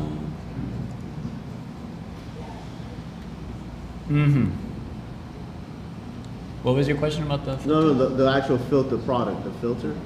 Oh, the filter, I'm sorry. I thought you meant like the scan filter. Yeah, this one. So that product right there, it's sold at Home Depot. Okay. Is it the same model and everything? That's the thing though. Like, is it a FML-1 whatever? Like, it has to be the exact same one. And it has to be a 2-pack. That's the tricky part. So like, Can you pull up the listing on Amazon? Huh? Can you pull up this listing on Amazon? That is, yeah. That is the listing, yeah. This is the listing on Amazon? Yeah. Does it show a manufacturer number or UPC? Here's the UPC right here. So that's usually how the software matches. They don't match it with the UPC. Right. So I was like, so I'll search for that, and as you can see, it's in DoorDash. Yeah. See, it's here on Amazon. See, here it's there, but it's a single on Home Depot. But now, why wouldn't people just buy the single at Home Depot? I have no idea. But for whatever reason, they were on Amazon and they wanted that one. And I don't know if this is the same one, LT500P. Probably is, but I'm very cautious. Right. with this stuff. LT 500P. Yeah. Yeah, so it's I don't see the 2-pack on Home Depot. I only see the one. Yeah. So now it's just be better just to buy the single, but maybe somebody's on Amazon, they're like, oh yeah, I need that filter, I'll just add it to cart and then just buy it, you know. But that's why it's not a super, you know, amazingly fast sell. And there's barely any sellers on there because maybe they don't make the 2-pack anymore.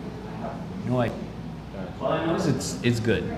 So, But it's the same question with RA. It's just like, why don't they just buy it in Walmart? It's like, because they're on Amazon. Like, they're not on Walmart. They could go to Home Depot, but this is not Home Depot. So it's two different customers. Like, I don't really buy a Home Depot. I'd rather just buy an Amazon. Could be cheaper on a Home Depot. I don't know. But just for instance, if that product was available at Home Depot Uh-huh. and it sells roughly about 50 times a month, Uh-huh. and your profit is about $27, Mm-hmm. wouldn't you just start getting that from Home Depot? Like, wouldn't you just add that, to your inventory, buy 10, 20, 30, You could. and FBA it? You could, but then the problem is it's not going to be a 2-pack. Like, it has to be. No, but like what this. if you If you were? FBA it as a 2-pack. Oh, like what if it you were was the able same to? thing, Yeah, like- what if you were able to get it? Oh yeah, then I would get it. Yeah, yeah. Then I you would would do get that?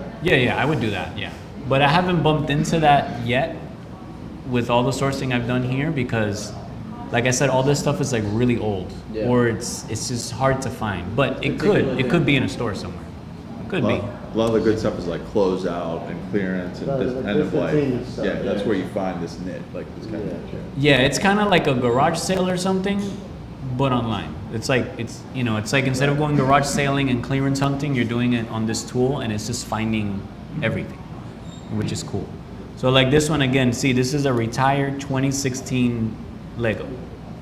Nobody's selling. You can't find that in in Target or whatever. This is gone. This is not in the Lego store. Lego. If you don't know about the brick investing and all that stuff, like there's people that their whole thing is Legos. They buy them and then they hold them for like 12 months and they do it like the stock market or something. I don't do that. Don't want to do it. I'd rather just do this because it's here and it's like I don't have to buy it. It's right there. Like I don't have to hold it for 6 months and wait for all to tank or whatever. So, and then again, this rank is it's okay. The rank isn't bad. It doesn't have a ton of sellers, 14 sellers, give or take. And then the profit, okay, looks like I guess I've looked this one up before because the key rev seller kept my number here. I didn't see the price, but this one's $44.99 plus 10, $54.99. So we'll just put 55 for the sake of it. So it's $21 profit. And again, it could be cheaper because I can make an offer. So if I wanted to, I can tell this person, hey, like, let's do 38, and then I can do that and get it even cheaper. So there's that too. So it will be, instead of 55, it will be 48 with the $10 shipping. So now it would be 29. That thing is popping up. So now it would be $29 profit. So, and that's just one item. So you sit here for like a couple of hours, you can make literally, it's not in your pocket yet, potentially. You can make hundreds of dollars of profit just sitting on your butt on the computer and just scanning. Like I'm giving a presentation and I already found 2 products that each give me over $20 profit. And I'm not like paying a lot of attention. I'm more listening to you guys. So if you were to sit here and just lock in and do this, like it's very profitable. So yes, you can potentially get suspended. Yes, you can. You can get in a lot of trouble. But that's why I do a lot of FBM to avoid a lot of issues. So, and I do very little FBA. And personally, I don't have a lot of money. And then I wanted to mention this too. If you do private label and you have like tens of thousands of dollars all tied up in Amazon, you might not want to do this. Because if you do and you get suspended, both of your businesses are going down the toilet.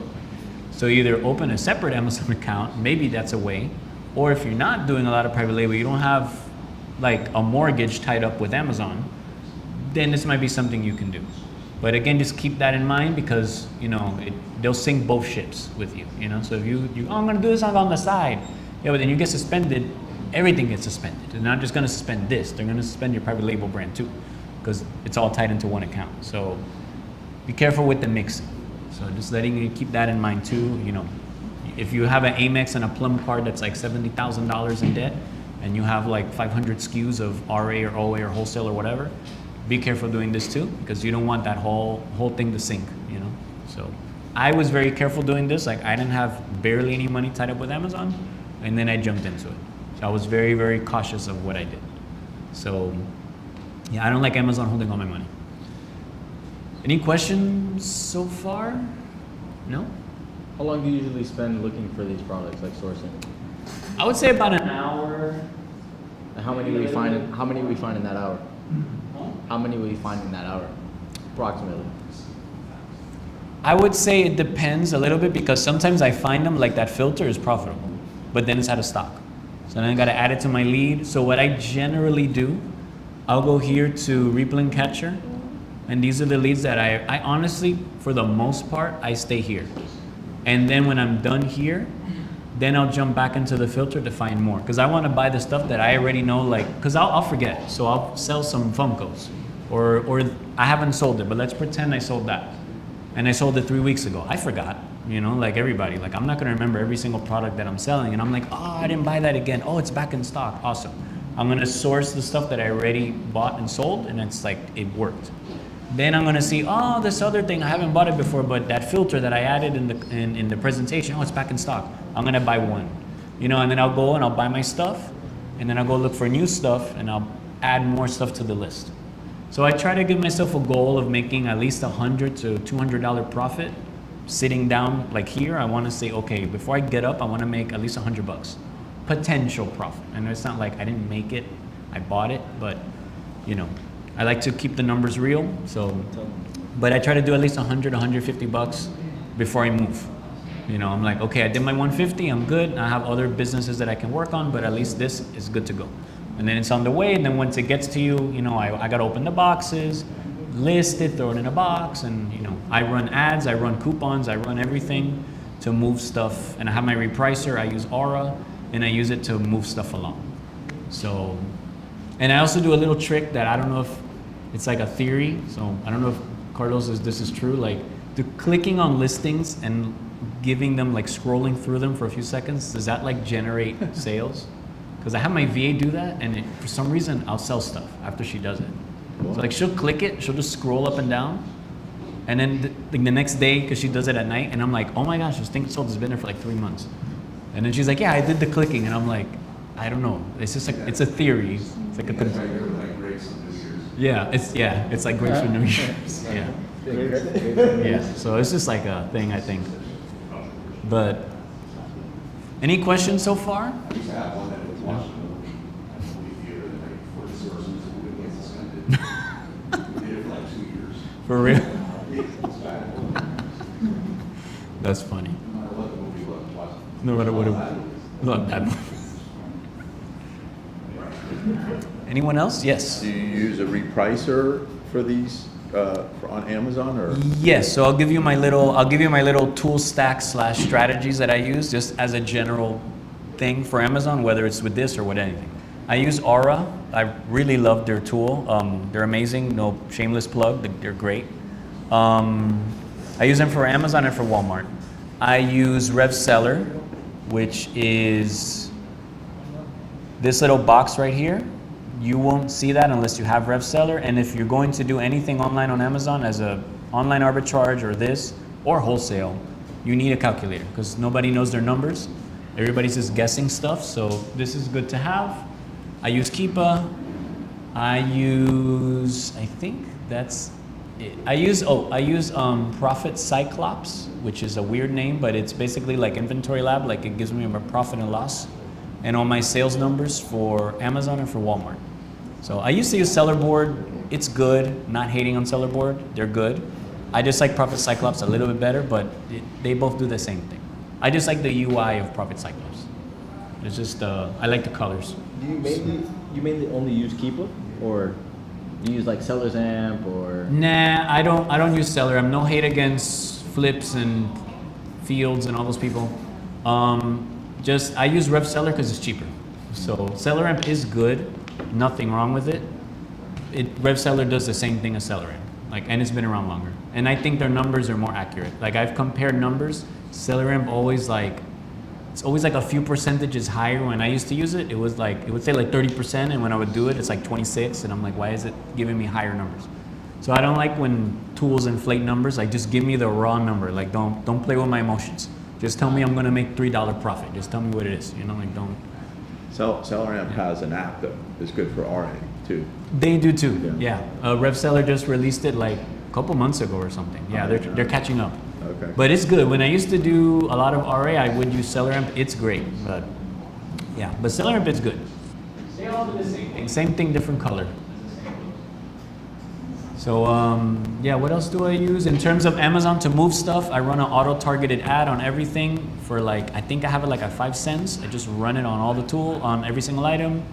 I have a 5% coupon on everything. I don't know why, but that works. Like it gives me more buy box percentage. I can't quantify it, but when I turned it on, I was selling more. So I'm like, I'll lose 5% for more sales. I don't care. So it worked. My VA click stuff, it's just me with my little tinfoil hat. I think it works, but I'm just letting it run for a little while to see if that works. And I like to match the buy box or beat it by like a few pennies. So that also helps. So yeah, and so far it works. I do a mix of FBM and FBA, so yeah. So that's basically my stack. I don't have a lot of stuff for Amazon. I don't think you need a lot of tools. I think Amazon's very tool heavy. Everybody has like 50,000 tools. You don't need so much stuff. Like just know your numbers and buy your inventory. So yeah. Any other like Amazon related arbitrage questions, or anybody want to guess when I'm gonna get suspended doing this? No, I'm just kidding. But It's risky. huh? It's risky. It's risky. I've been doing it since last September, and to be honest with you, I mean, I say this and then, oh, Mike got suspended next week. God forbid, no. But since September, I've yet to get one IP complaint, and I've done more IP complaints doing OA and RA than doing this, and nobody has told me nothing. Like the moment I sold my first thing doing this, I'm like, I'm just gonna wait for the Section 3 email. I'm just gonna wait for it. So there's enough Nothing reward happened. for you to take the risk. Huh? There's enough reward for you to take Oh the yeah, risk on doing this? yeah, because when you do OA, you're looking at $3 profit, $4 profit. You got to spend like $2,000 in Kohl's or whatever, or Target or Ulta or whatever, and then there's 25 sellers on the listing, and you're just hoping to get your 10% ROI, your 15% ROI, your lunch money. But with this, it's like you can sell one thing and you make like $20, $30 profit, and I'm like, that one thing could cover like a ton of time and effort that I'm wasting on OA. I don't even do OA anymore. Like this is my OA. So there's just less risk. If something's making like $3, $4, but you sell it 10 times, you're still making the same amount of money than having to find that one product over and over and over to make that 20. Correct, but OA is very competitive. Have you done OA before? Yeah. So OA is like, Yeah. OA is very competitive. It's great. There's still people that make millions of dollars on OA, but then check their debt, like check their credit card, see what debt they have. Like nobody likes to talk about that. So no way. It's like, yeah, what's your trump card? Like, we don't talk about that. We're doing 3 million in sales, So, but can't buy groceries, but we're doing 3 million in sales. So it's like, for me, I focus more on the profit. Like I want to get my money fast, and I want to make it, and I want to make good money with less risk in terms of debt. So I can spend less. I only spend like a few $100, like buying stuff on eBay, and then I'll make that or more, like with the profit wise. With OA, you have to spend like a lot of money to get decent margins. Like it's harder. Right. And there's just like no competition doing it. There's usually like 3, 4 sellers doing it, and as soon as I get there, I either get the buy box or I'm like number 2 in the buy box. So to me, it's been great. Other people, it's like, for me, that's cool, but I really love it. The only issue is the invoices, but again, never have had an issue. As long as you're not selling, again, brand's not there, Amazon's not there, it's not selling 10,000 per month, and you're not gonna, like, it's not typical IP brands. So if you have IP alert, it'll tell you this brand gives IPs. I don't touch that brand. So even though IP alert is not always 100% accurate, Chris Grant has an amazing tool. It's really good, but it's not 100% accurate. So when I was doing RA, I was selling some stuff, some clothing brands, and it was IP alert all the time, and I sold it all day, every day, and nothing ever happened. So, so you just got to be careful. You don't want to sell like the sexy products, like you know, like Beats headphones or something. You know, like you don't want to sell anything like that. You want to sell like a DVD player. You know, it's like, who's buying a DVD player? Somebody out there is buying it for like $90. And they want to watch a DVD that they found from their grandpa or something. I don't know. Reagan says 4.5 years, 30,000 you made at Amazon flips later, and my account is perfectly healthy. Yeah, and mine is too. I have 0 on my account health. So Nobody talks about the price tag the traditional way. Orange bars always look great. Exactly. Thanks, Steve. I can't see the chat, but yeah. Oh yeah. Oh, okay. Cool. So yeah, so it's true. Like, you know, it's like the unsexy way of doing OA, but I think it's great. I think more people should do it, especially how saturated OA has become. And a lot of like big OA sellers are leaving OA. So when I see multi-million-dollar OA sellers leaving, I'm like, that's interesting. You know, so yeah, so I really like this. I think it's a great opportunity. I wouldn't like quit your job and just do this, but I think it's great to do it on the side to get some good side money. I think it's a really good way to do OA. Has a little bit of risk, but honestly, regular OA has risk. Wholesale has risk. Like I've gotten IP complaints from wholesale products, and I have to submit the invoice, and Amazon would still debate me with the invoice, and I'm like, what the heck? Like it's from a distributor, like in the United States. Like what's the problem? You know, like so. I've sold Nike, and from the Nike store here in Miami, and I give them the receipt and everything. I highlight everything, and Amazon's still going back and forth with me. So it's like, okay, Amazon, you know. So everything has risk. There's no like risk-free business that doesn't exist ever. Like maybe selling lemonade in front of your house or garage sale or something. I don't know. But like when we're talking reselling, all models have risk. RA has risk. Wholesale has risk. OA has risk. They all have risk. You just have to measure that. Weigh it. Is it worth the risk? It is? Okay, good. If it's not, I don't want to do that, then don't do it. You know. So real estate has risk. Everything has risk. You know. So and it's not to say that any of you guys are saying anything wrong. It's just you gotta decide where you want to play. You know. If this is the game you want to play, just play by the rules, and you'll be all right. You want to get crazy, and it's like, I want to sell that 10,000 thing, and Amazon's there, and I don't care. I'm gonna do it. $50 profit. You might get suspended. You know. So just play by the rules. Keep under the radar. But you don't want Amazon to ever see you. You know. It's like the IRS. Like you don't want them to find you. You're not profitable. You're making no money. You know. It's like, so no profit here. Reagan says, Michael, teach me how to make 10,000 a month with $0 down. You buy my course. Just kidding. So, any questions or anything in the chat or anything? Did I scare anybody? I'm just kidding. Yeah? Not? Yeah? Okay. Yeah?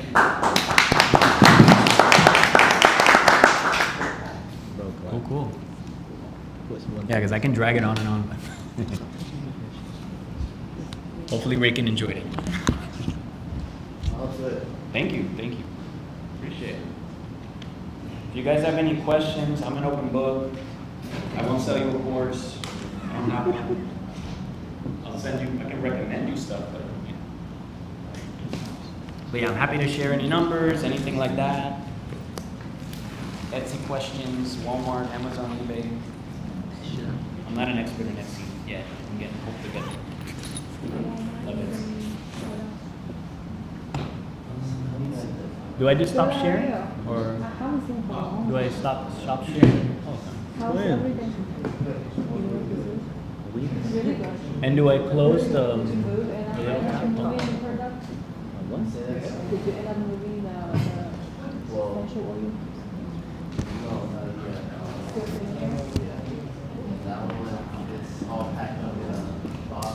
I should have shared their website too, but it's replanecatcher.com. It's like, yeah. Oh, okay. Yeah. You got an affiliate? I do. I can Share it with me real quick. Share it on WhatsApp. Okay. Or share it to me by emails. Share it by email. I should have put that on.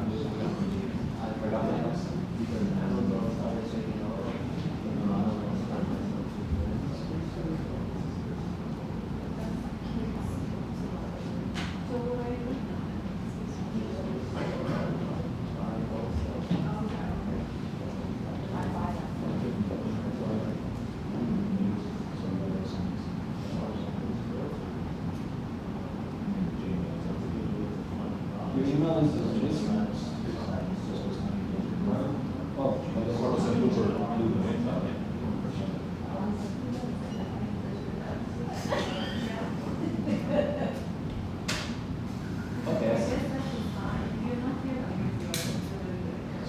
Anyone have any questions or something?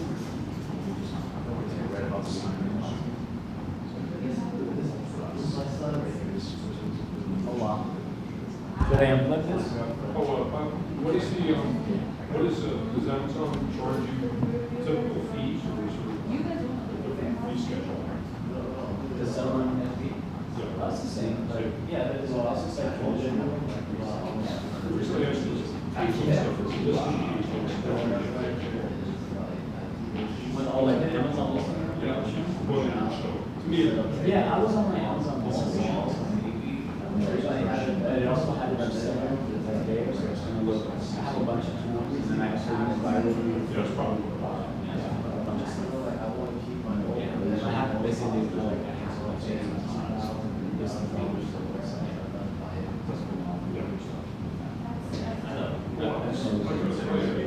is there really just a lot of storage? Yeah. You know, it's still. You mean the? Yeah, yeah, sure. Yeah, I mean, I have it. Refund capture. Refund capture. Like I've already seen 10 things a day, storage, 29 open orders. I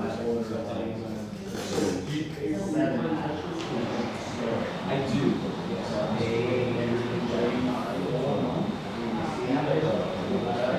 that the guy you're talking about? Yeah, he was in the chat. He's the one that made the. That's amazing. Is there any other? Yes, there's one called, that's like the original one. It's good, it's not bad. It just has a lot of, and it has like, looks almost.